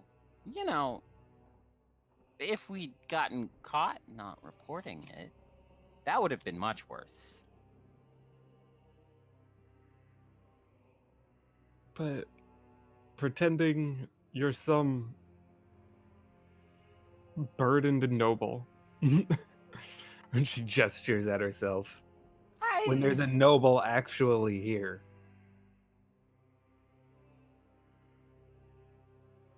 I'm not entirely, Commonplace. peasant-ish. Karmeon insists. They both gesture to Mayura. Karmeon does not gesture to Mayura, but he does look there. There's the subtle hint that we all know who we're talking about. Maida just kind of scratches her head and she looks around and she says, well, what are we going to do now? Well, now we have to report what happened. I still say we have to bring up the cart, and then no one was dealing with it. There was a guard there dealing with it. No, he was arguing. He wasn't helping. Karmeon. She's gonna put a hand on his shoulder. Do not antagonize the guard by telling them they weren't doing anything. The door opens that the female guard had headed through deeper into the building. And she returns, followed by a very swarthy man, nearly as wide as the door frame itself.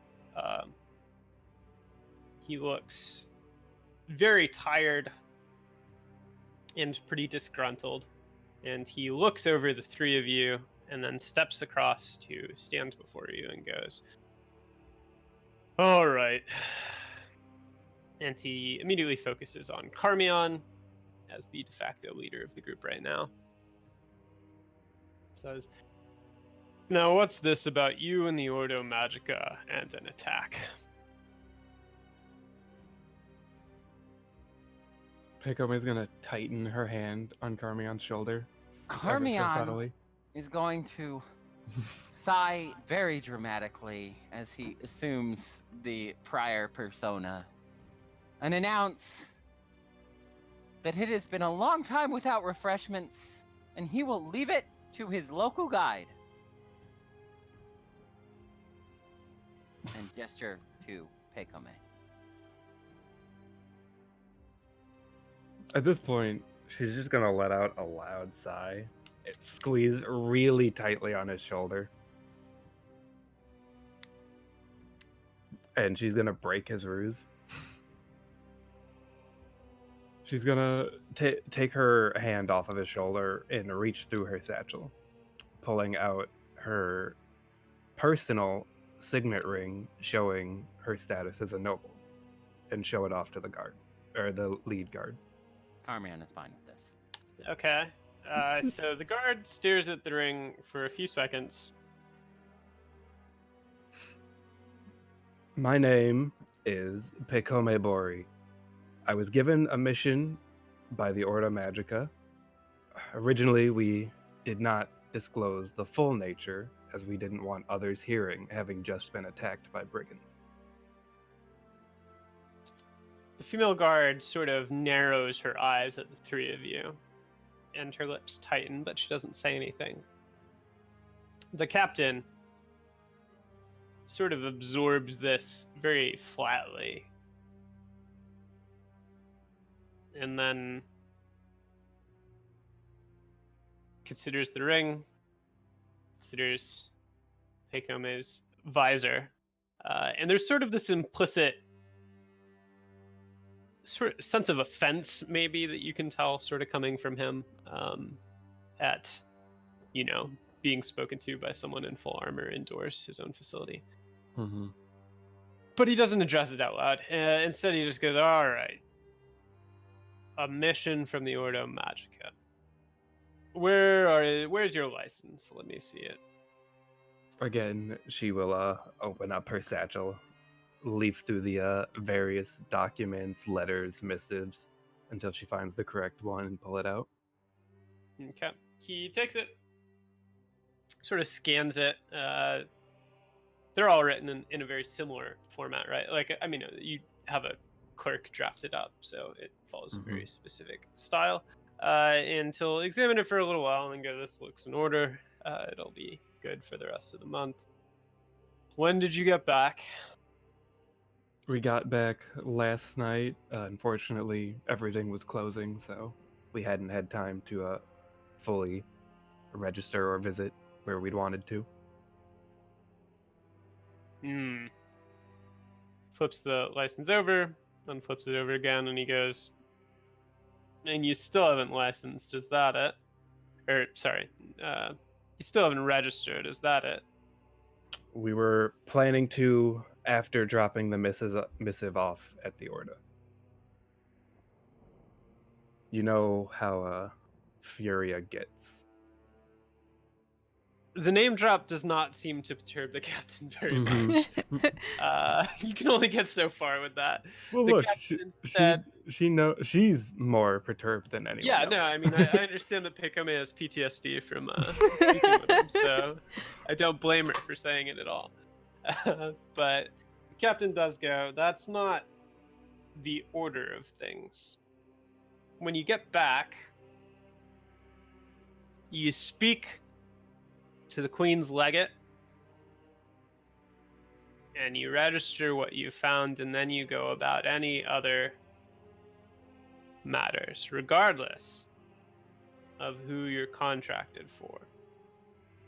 And he'll hand the license back, and he'll say, I imagine that these brigands knew that you'd come back, knew that you were still carrying whatever it is that you found out there, and hoped to make some quick profit.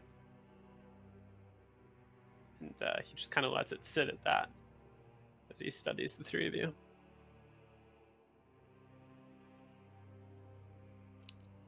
Peikome stands straight and puts the letter back into the satchel and latches it. Maida is subtly sweating bullets, but she's covered up. Karmeon just kind of sits there, chagrined, a very small Karmeon. Yeah, far cry from noble Karmeon a moment before, huh? Yes. Yeah, so the woman is kind of, glaring silent daggers at each of you. But the captain looks far more fatigued than anything else, and he just shrugs and shakes his head and then says, look, you stop making trouble for us and get on your way, and I won't have the men over at the legation breathing down the backs of your neck. It's not on my head if you don't report yourselves as quickly as you're supposed to. But I don't have the manpower to be absorbed with the distractions that you're causing.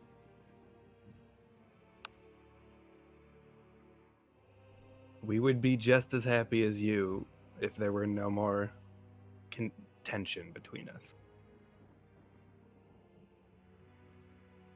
Then let's leave it at that, and you get out. She inclines her head and turns to the door. The Karmeon. female...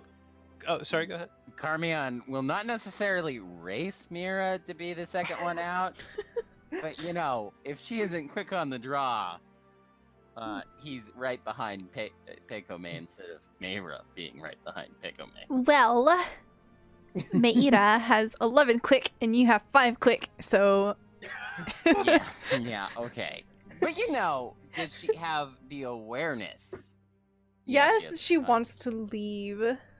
Okay. You'd think she wasn't already half out the door. Yeah, Karmeon shuffles out last of all. So the door, is open, and as you're passing out, you can hear the guard who escorted you in kind of lets out this, "But, sir," and is very quickly cut off by something that you don't quite catch from the captain as you make your way out. But you are permitted to leave back through the gate, which puts you at the south gate, and you'll have a quiet walk over to the Ordo Magica if that is where you choose to go. Are there guards that are like watching us still? While you're on the premise, certainly. Mm-hmm. Once you're out, there will be guards that you're passing, but they won't really pay you any more attention than anyone else they see, barring shenanigans. Mm-hmm. In that case, she will continue back towards the Orda. Okay. Yeah, so you're over here at 33. You'll just take the long way around, following the gate, and sort of make your way. No, I we go get through what you're doing alleys. there. 30. Sorry, no more alleys. Did you say? No, we go through alleys. I Oh, said. you go through alleys. No, Okay. I don't think we go through alleys. Oh my As god. they're You already as said they're, it. You're locked in. as they're walking, she's gonna talk to Karmeon again. I'm going to require that you stop lying constantly in my presence. What?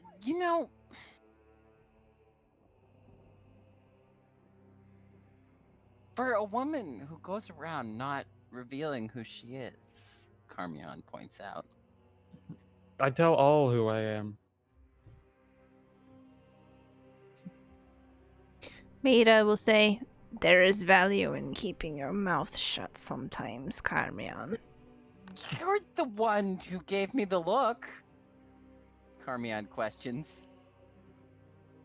Meira shrugs at you, much like how Karmeon shrugs at everything else.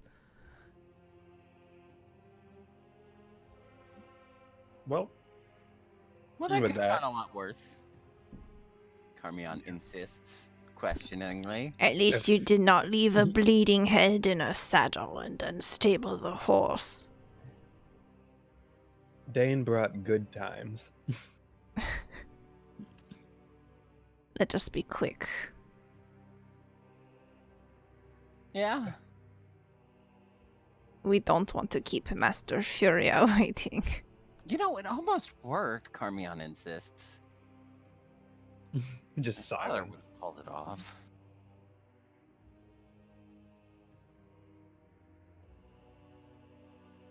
And I Alright. think we continue. Okay, great. So you basically walk right past the Queen's Legation, and then hang a right and make your way to the Ordo Magica. And again, there are the two buildings, the one that's more the domestic side of things, and then the one that leads to the basement, that leads to the records, and also has some office-esque facilities in there. And you step in the ladder. In the same clerk that was working the first time you came in is sitting at the desk. He looks up, he sees the three of you. She waves. He immediately raises a hand and he goes, "Not one step further," and stands up and disappears into a back door. And within about 15 or 30 seconds, 3 armed guards all file out with the clerk and kind of step out around his desk to advance upon the 3 of you. They don't appear extremely hostile. And when they come up, the lead guard goes, "Well, I take it you're back for Master Furia, eh?" She nods very slowly. And the guard sort of rocks up onto the toes of his feet and drops back down with a metallic clink and says, "Well, we'll be your escort." And he turns and strikes off, and the other two just kind of remain still, clearly waiting for the batch of you to follow along in his wake. Pekome will shove Karmeon forward first and then follow behind.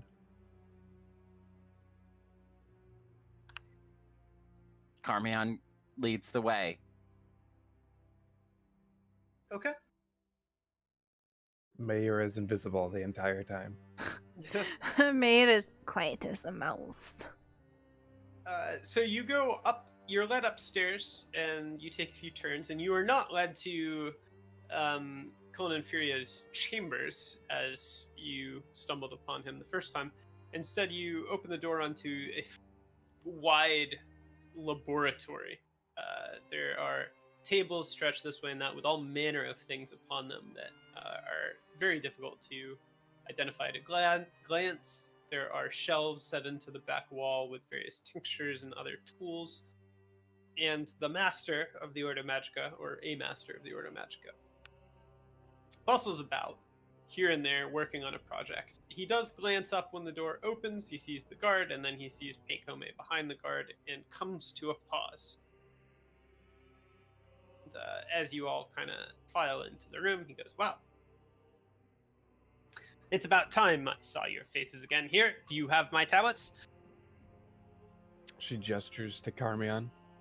And more, Karmeon pronounces, producing first the 2 tablets, and then pulling forth the 3rd tablet and the sheet of paper of offering, which he presents first the sheet of paper alongside the offering, and I have sent you.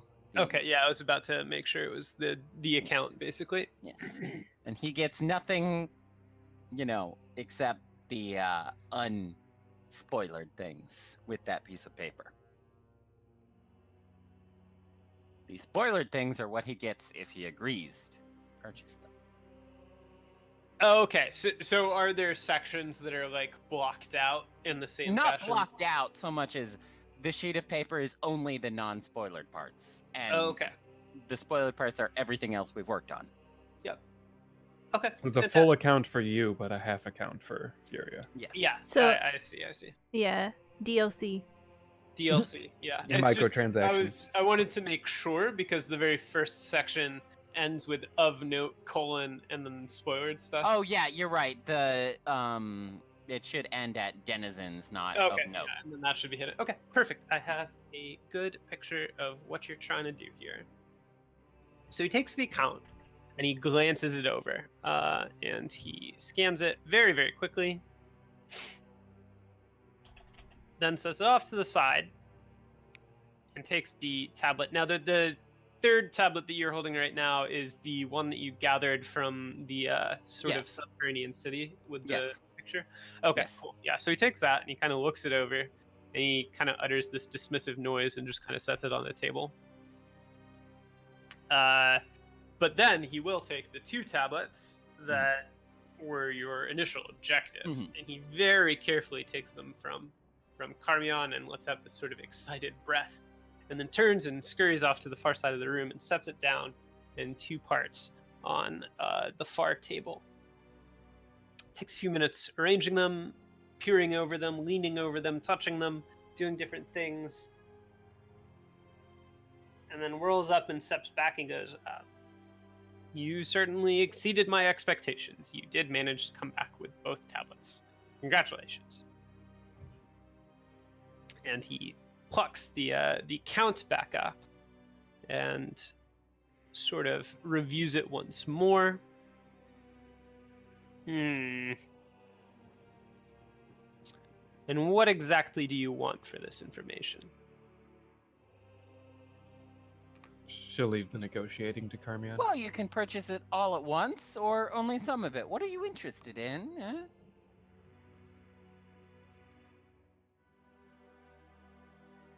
Furia kind of takes a moment scanning through the rest of the information that's provided there. Now, to what extent are you showing off the map or your possession of a detailed map in the levels? I think at the very least, what he would show off. So there should be like 3 maps, right? Uh-huh. Because we've got, or not 3 maps, but of the underneath of the area itself, there should be 3 maps. Yeah. Because we've got a second floor, and then we've got a second floor that could actually be the 3rd floor. We're not sure. Mm-hmm. And we don't know how those 2 are connected.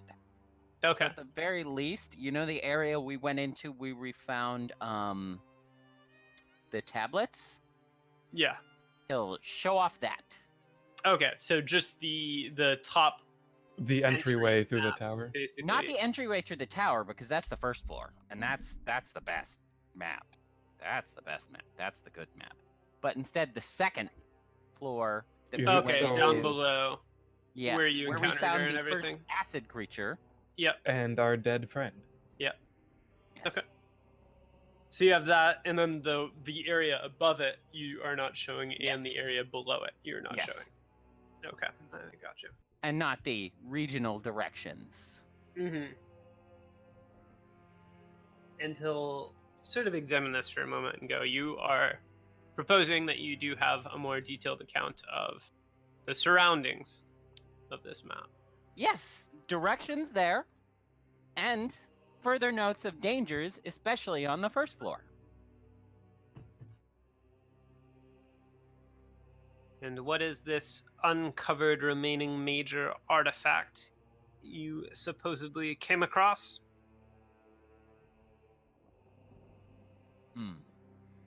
Karmeon will say, Meira, do you want to give an account of your vision? As the attention is put onto Meira, she looks visibly uncomfortable. She's sort of like fixing her hood a little and absently brushing at her eyebrow, her half eyebrow, that she would have totally noticed when she got dressed earlier that morning. Yeah. She went to like scratch her forehead and was like, wait a minute. Yeah, and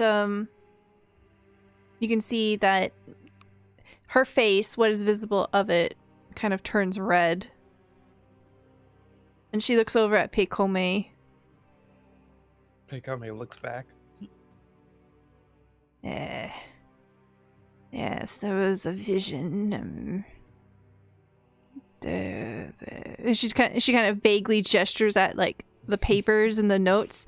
There was a crystal, and Karmeon will step in and say, she was transported out of our time. Frozen. And taken elsewhere.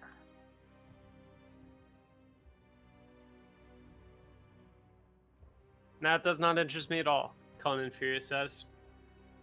He sets that down and sort of just puts that portion of the account back in. Pekome's gonna speak up a bit. Okay. After interacting with this artifact, we got to meet a civilization. The civilization that claimed that ruin. And it wasn't just a vision or some dream. We were there. They reacted to what we did. Master Furia kind of narrows his eyes and peers at Pekome for a few seconds. And then goes, what were they doing? A sacrifice. His expression remains very bland, but he shifts just a little at that. And he tucks his hands behind his back, clasping them there, before asking, what were they sacrificing? a princess. Pekome looks at Mayor. they were sacrificing a princess? Or a noble woman. Wasn't it the barbarian? No, it was the woman was sacrificing herself, I thought. And then the barbarian came No, up. I think they were all talking about that there was gonna be a sacrifice, not that she was gonna sacrifice herself. Yeah, I didn't think she was. They were sacrificing someone else. Karmeon will cut in and he'll be like, Okay, well, if that's the case, Mayra doesn't say snatch out that. the paper, and he'll quietly read and say, from memory, they were discussing sacrificing someone to take themselves higher. They said it was the only way they could save their people to ascend with a sacrifice. He considers this for a few seconds, and then shrugs and repeats, "This does not interest me at all." And he'll turn his back to them, saying, "The people of ancient Symbar attempted sacrifices of all sorts at all times, and only a select few have any true yielding or potential value for my studies. And it does not sound as this particular case does. However, it would be worth knowing the details of your maps that you've recreated from your account, although from what little I have seen, I cannot say to what quality the recollection might be. I was due to give you 50 thaler for the tablets, although you only returned with the rubbings at first. At least the tablets are here now. I will give you...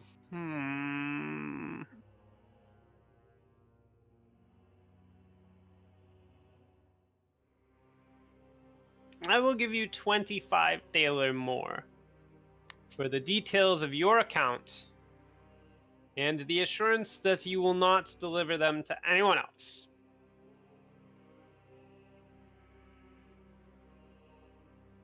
Pekame glances at Karmeon. There's a widow, Karmeon announces. From my expedition, she has 2 children. Mm-hmm. Okay. Insert children here. Yeah. It would do the Ordo's reputation as an employer some good if you could see to at least providing for her until her children are grown.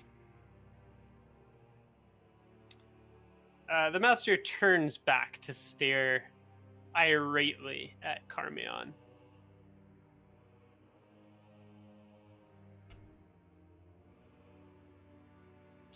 He kind of taps one foot impatiently against the ground for a few seconds, then he says, "Prios blesses those that look after themselves. The notion that we should care for her for any extended amount of time is ridiculous, but I'll make sure that she and her family are taken care of until she has the time to develop a manner by which she can take care of herself and those that depend upon her." Karmeon does not press the point and passes over the papers, one and all. Though Okay. he will recollect the extra tablet. Yes, and he Questioningly. does not begrudge you that at all. Do you present him with any of the other things that you've, as a group, brought along? Pekame doesn't have anything to present. Yeah, that question was more at Mayra, really. Mayra's very nervous right now. Uh-huh. And this guy's mad and not exactly let's see. Okay, she fails her resolve. Don't think she's gonna say anything. Okay. Just in case it changes anything, I do believe that when you were initially negotiating this, part of the agreement was that he would be given first rights on potential fines that you guys had. Okay. Knowing that, Karmeon would present dagger and dropper. Mm-hmm. Okay. That does I change I mean, I guess things. Karmeon wasn't privy to that. Well, yeah, but he would have had his own, I think, negotiation. Yeah, that's and very would have been true. Similar. So it would not be like agitating towards him for you guys to show him extra things, even if he's not interested in them. And it could be that if you registered things that he was not told about, that could like That could make him mad. Okay. angry. Yeah, then Karmeon at least will present pale dagger and singular dropper. Pekome will unbuckle the sheath and half draw the pale sword to show it. Okay. Also, Pekome did find an artifact that she still bears. We don't. The teeth are not an artifact. Teeth? He's talking about the necklace, the lizard necklace. Are we both talking about the necklace? I'm talking about the necklace. Is that what you're talking about, Kory? Yeah. Yes. Yeah. Okay. Then yes, you are talking about the same thing. Yeah, it is it's not made just of lizard teeth. lizard bone. It's made of whole lizard bones, not just the Oh. teeth. Yeah, All but there manner were of teeth. bones. But it was discovered in those ruins and does a thing. True. Yeah, but that was the second trip. You don't need to show. Anyways. I mean, you don't. Yes, you don't I was want just to. reminding you, you do have a thing you could show, Yeah. but no. He Okay. has So nothing to show. Karmeon showed the knife. Pekome showed the blade. Knife and dropper. Oh, knife and Singular. dropper. Yeah. So when he's inspecting the dropper, he'll kind of cant it this way and that, and then go, "Do you know the effects of this?"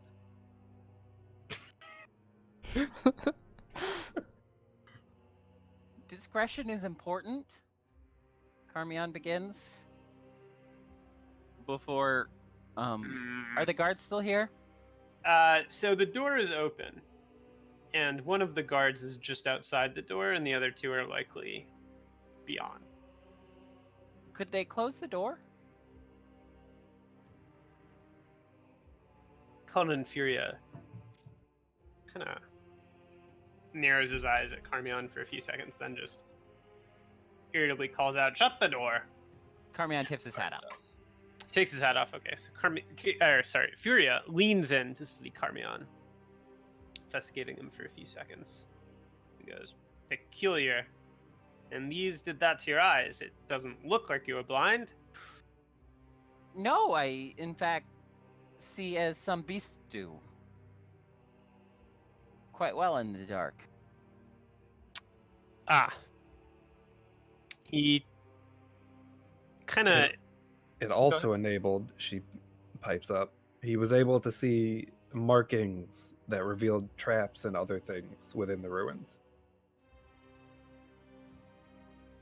Conan Weren't Furia... Weren't you able to see those when I pointed them out?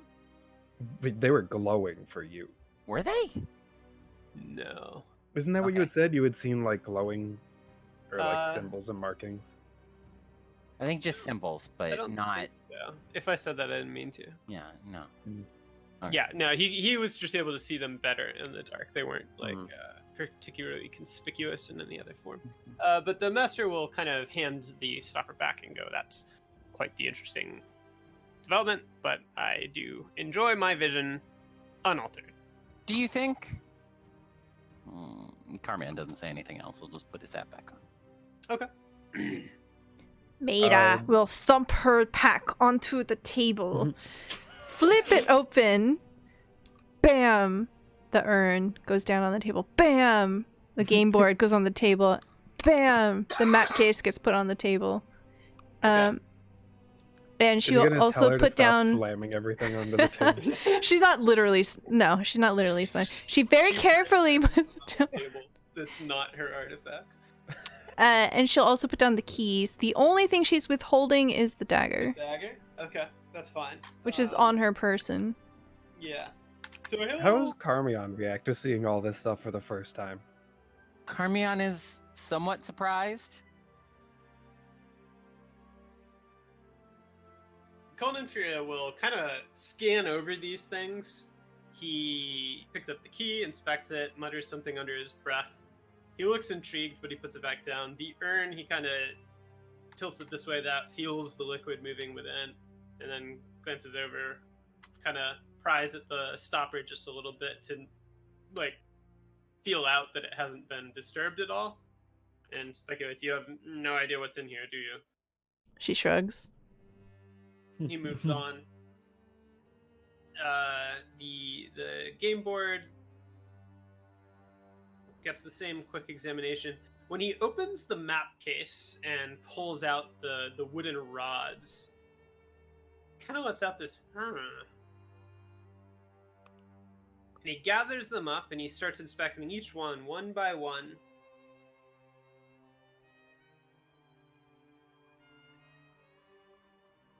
And after a moment, he sets them down, puts them back in the map case far more carefully than he pulled them out, pops the little stone cylinder back in place on top of them, and kind of straightens it up so it's sitting vertically, and picks that up and looks back to Mira and goes, "These are surprisingly valuable. I suspect you have no idea what they're used for, and that is perfectly fine, but I will buy these from you for 70 thaler." Okay. Mayra has no sense of negotiation. Maida just kind of adjusts her hand out.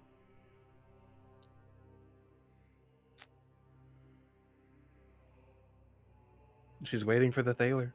How much did he say that he was buying the information and the assurance that you wouldn't talk about it for? Was it 25? He said, yeah, 25 on top. 25. Okay. So 25, then there were the 50 for the tablets.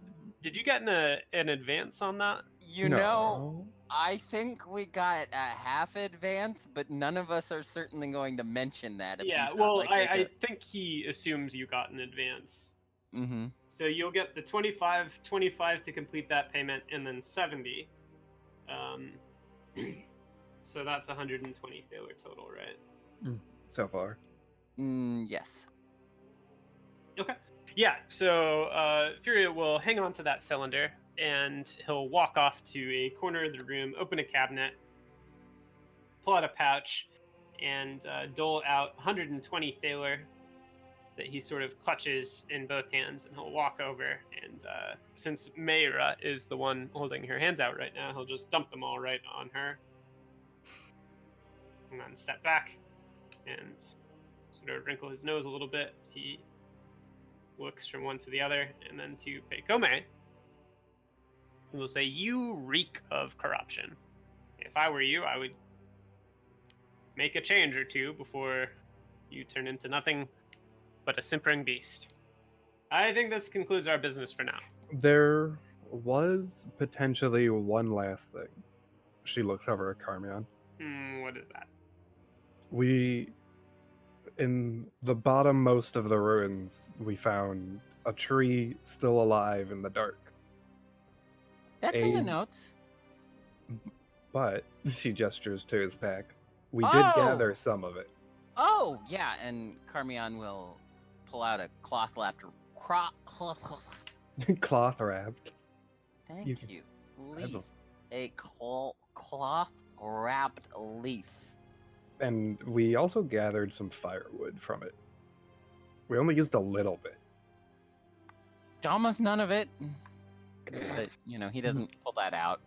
Just first the leaf for identification. He inspects the leaf for a second or two, and he says, I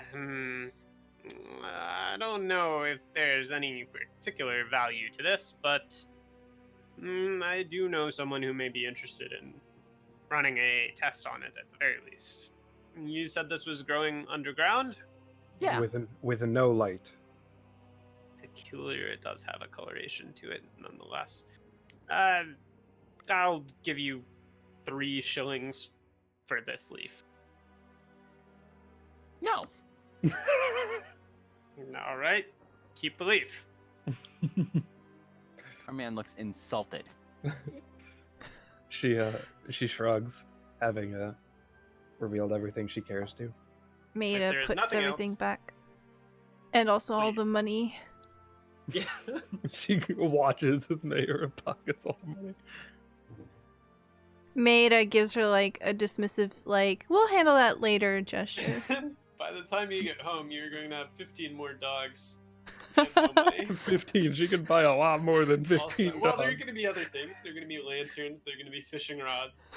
A telescope made 15 out more of hats. 15 a more telescope made out hats. of spy glasses she's bought.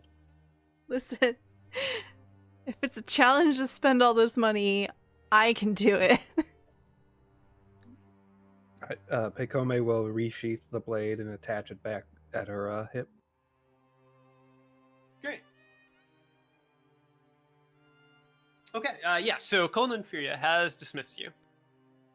So, Karmeon reassigns his hat to his head. okay. And as he does, the door will kind of swing open at Conan Furia's shout, basically.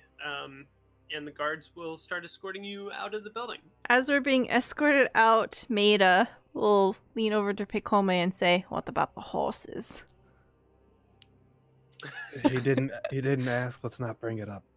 Is that really how you want to conduct business with what might be a long-term partner?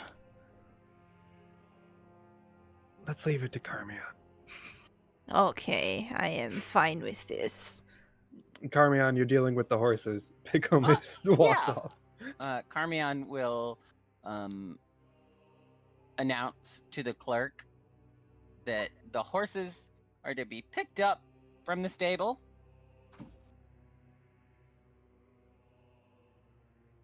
And then he'll mention which stable it is.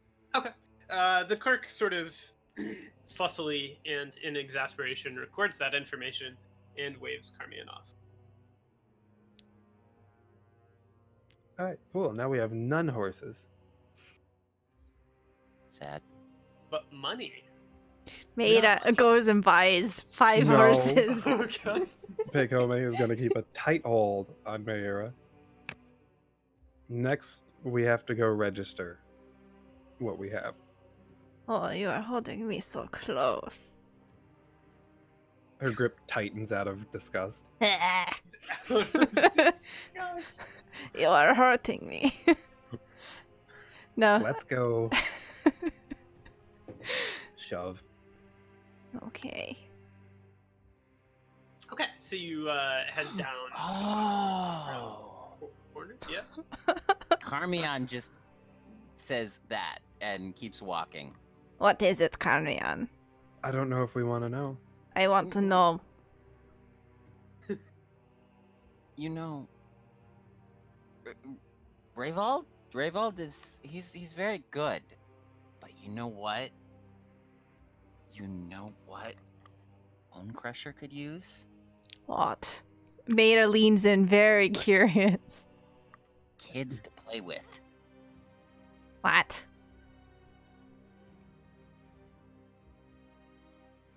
You know, Maida looks completely uninterested. She just walks away from you.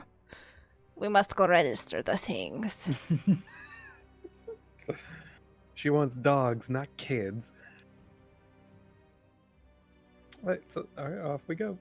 okay. Karmeon follows after. Okay, so you make your Apparently, way over Karmeon to wanted to go adopt a bunch of kids. you make your way to the Queen's that's the one. Legation, Yes.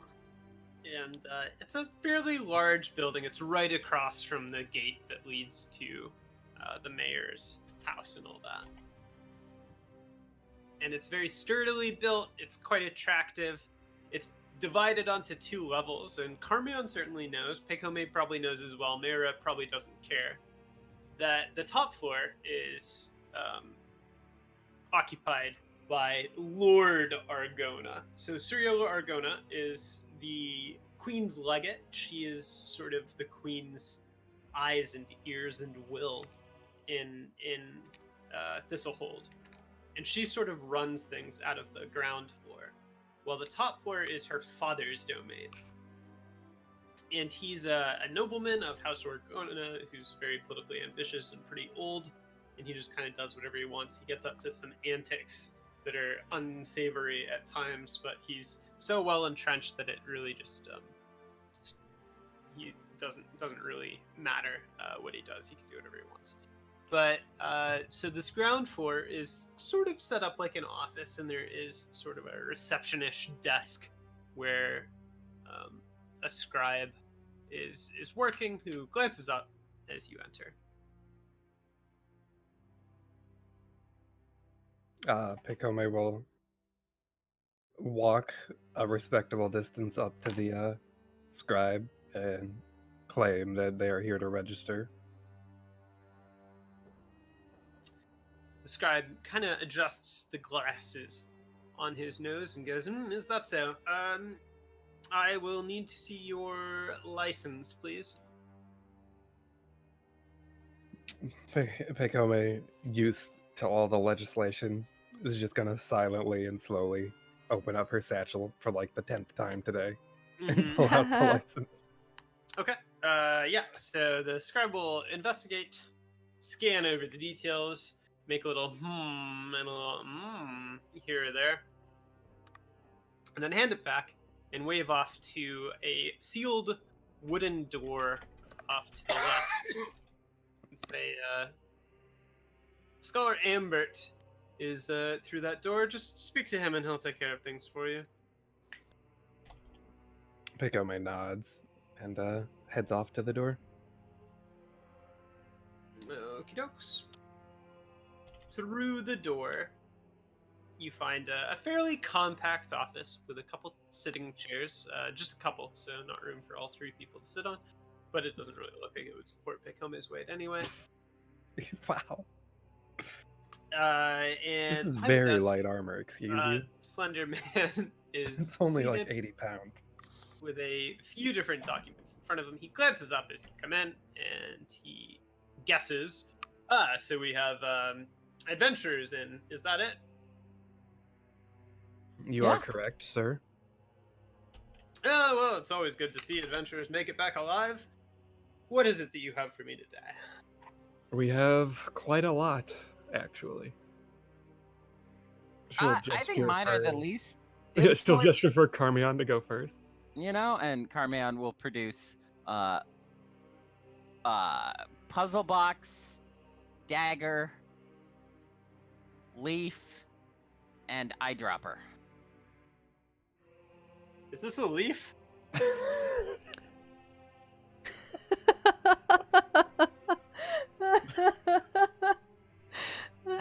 Is that really the weirdest thing you've ever seen here? I just got it off the tree outside, Karmeon says sarcastically. Pekome gets ready to slap Karmeon in the back of the head, but holds himself back. Karmeon. It is a leaf from a tree that grew in darkness on the ground. In a ruin. An undisturbed ruin. Well, I'm certain a botanist somewhere will be very interested about this. What's your name? Karmeon? Okay. What else do you have? Karmeon points at the pale dagger, the puzzle box, and the dropper. The scribe very patiently turns his attention from Karmeon to the other two and repeats, "What else do you have?" Karmeon puts everything away. Pekome will unhook her giant two-handed sword and put it on the counter. Unhook her pale sword and put it on the counter. And then turn away, unlatch her helmet. Oh wait, no, she's not going to show the necklace. Never mind. Okay. Yeah, so that's it. Just the two swords. Just And two swords. the armor. She's wearing the armor. Yeah, well, I know, but Karmeon is declaring it. Yeah. Out loud. She gestures like vaguely at herself. Is this authentic armor from ancient Symbar? Yes. Yes, that is how we will record it. Favor. And Celia sort of eyes the scabbard of Black Gift. And asks, I wouldn't draw it. It likes to scream. Oh, I've got notes here. And Karmeon starts fishing through his pack. Okay. The Ah. scribe does look quite interested in the prospective notes. Karmeon shares the history of the dread two-handed sword made from 100 slaves simultaneously sacrificed to Symbar's dark gods. Soul, blood, and life force fed into the creation of the Dark Blade. An undefeatable warrior using it across the history of Symbar until its fall, where it disappears, reaching then a knight of unknown provenance who renamed herself Black Gift, then disappearing again before ending up in, and then he'll actually, do you have a pen? A quill. He pushes an inkwell and quill Yeah, across okay, the he'll table. scratch out Pekome Bori's name. Excuse me? He scratches out Pekome Bori's name off of the thing, and then he'll note like to himself, "Oh, there's the," and he'll mutter, and then he'll tear off the entire portion that relates to the necklace because that's not declared, and then he'll just pass the notes over. The scribe just happened right on the other side of the table, and he holds the doctored and notes in his hands. He stares at Karmeon and he stares at Pekome. Pekome didn't do anything.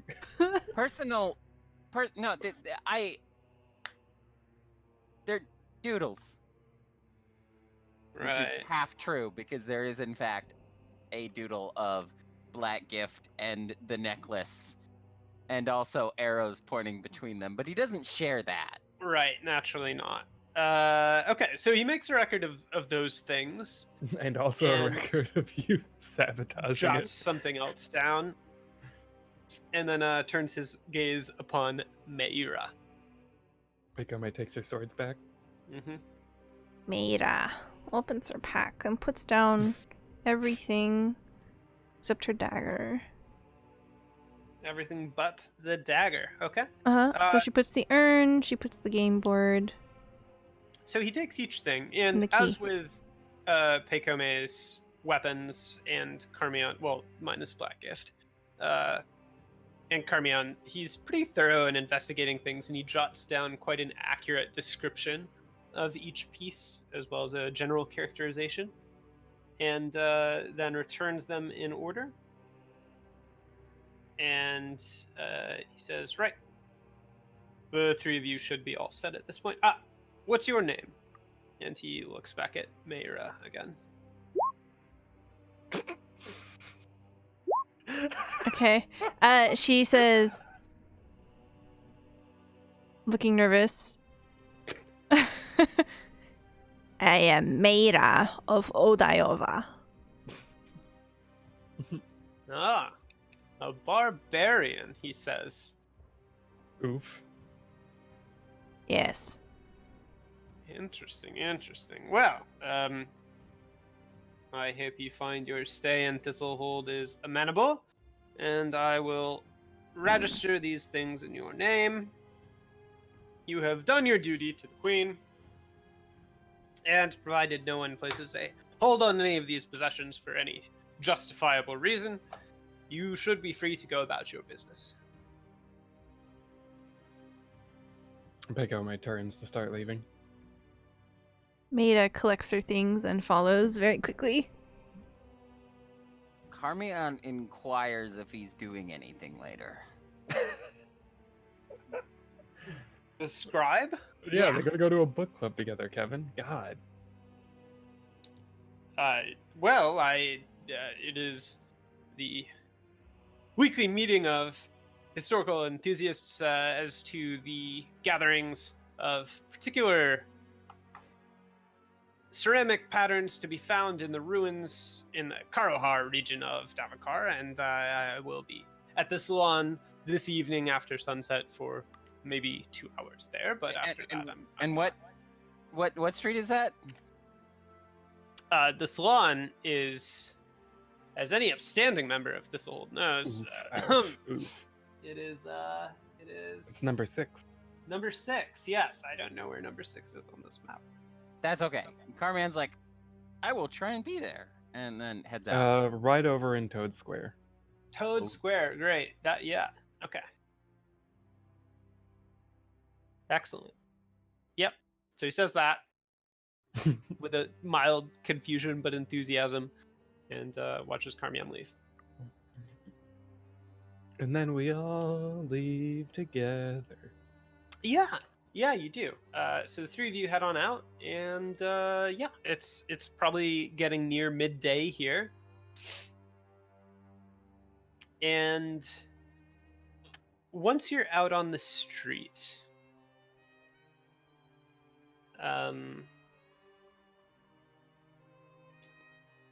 it's fairly quiet. There's the average traffic, but nothing particularly crazy going on outside. But you don't have the opportunity to go too far from the steps of the Queen's Legation before a fellow walks up towards you guys, wearing the arms and armor of the town guard.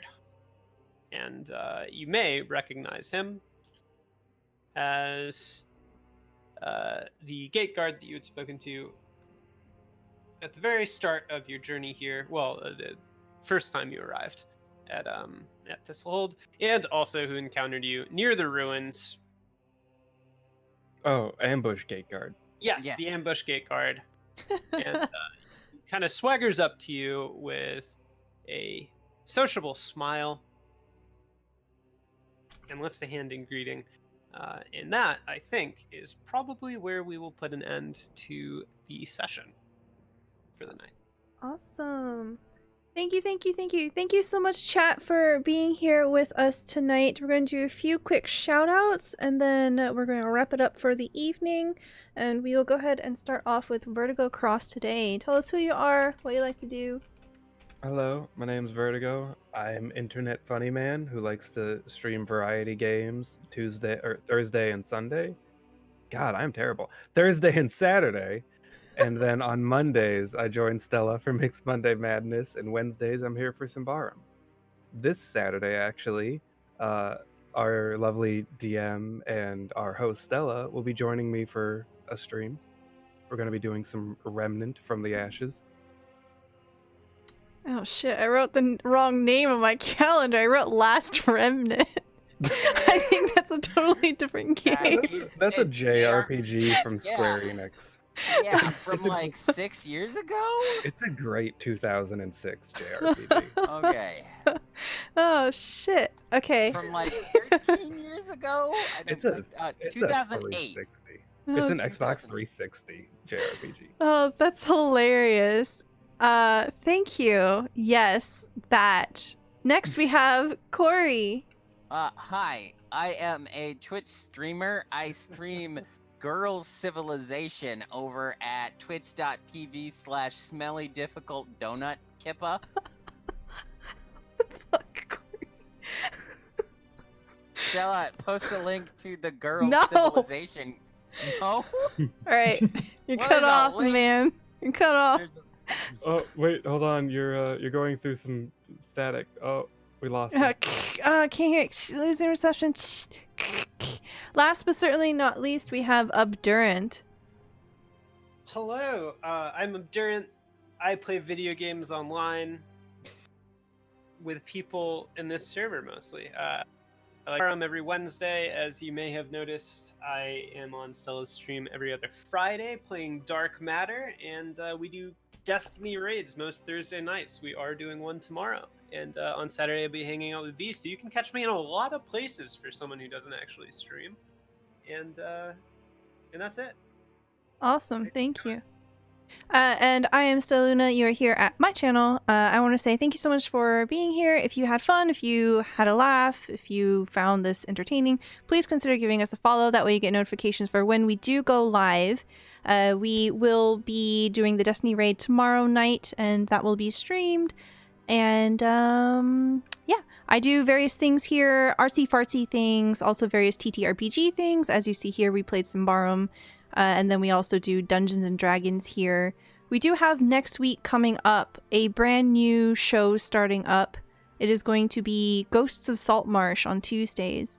And then we will also be doing our episode of Dark Matter, continuing our campaign next week as well. So if you want to get all the information for when we do all the scheduling, you can hop into our Discord. Link is there in the chat. We have a pretty active community there. If you want to play one of these TTRPGs, if you want to play video games with us, that's the best way to do it. Just go in there, say hi, tell us what you want to do, and we'll make sure that you get to do it. I hope everyone has a wonderful rest of your night, and that's going to be it from me. Goodbye, And don't everyone. forget to register your loot. Don't forget to register your- Unless you want to hide it and nothing awful is going to happen. It's just Hidden loot gang. High five, Stella. high five. Woohoo. There's not going to be any ramification whatsoever. It's fine. Everything's fine. Goodbye, everyone. Bye. Bye.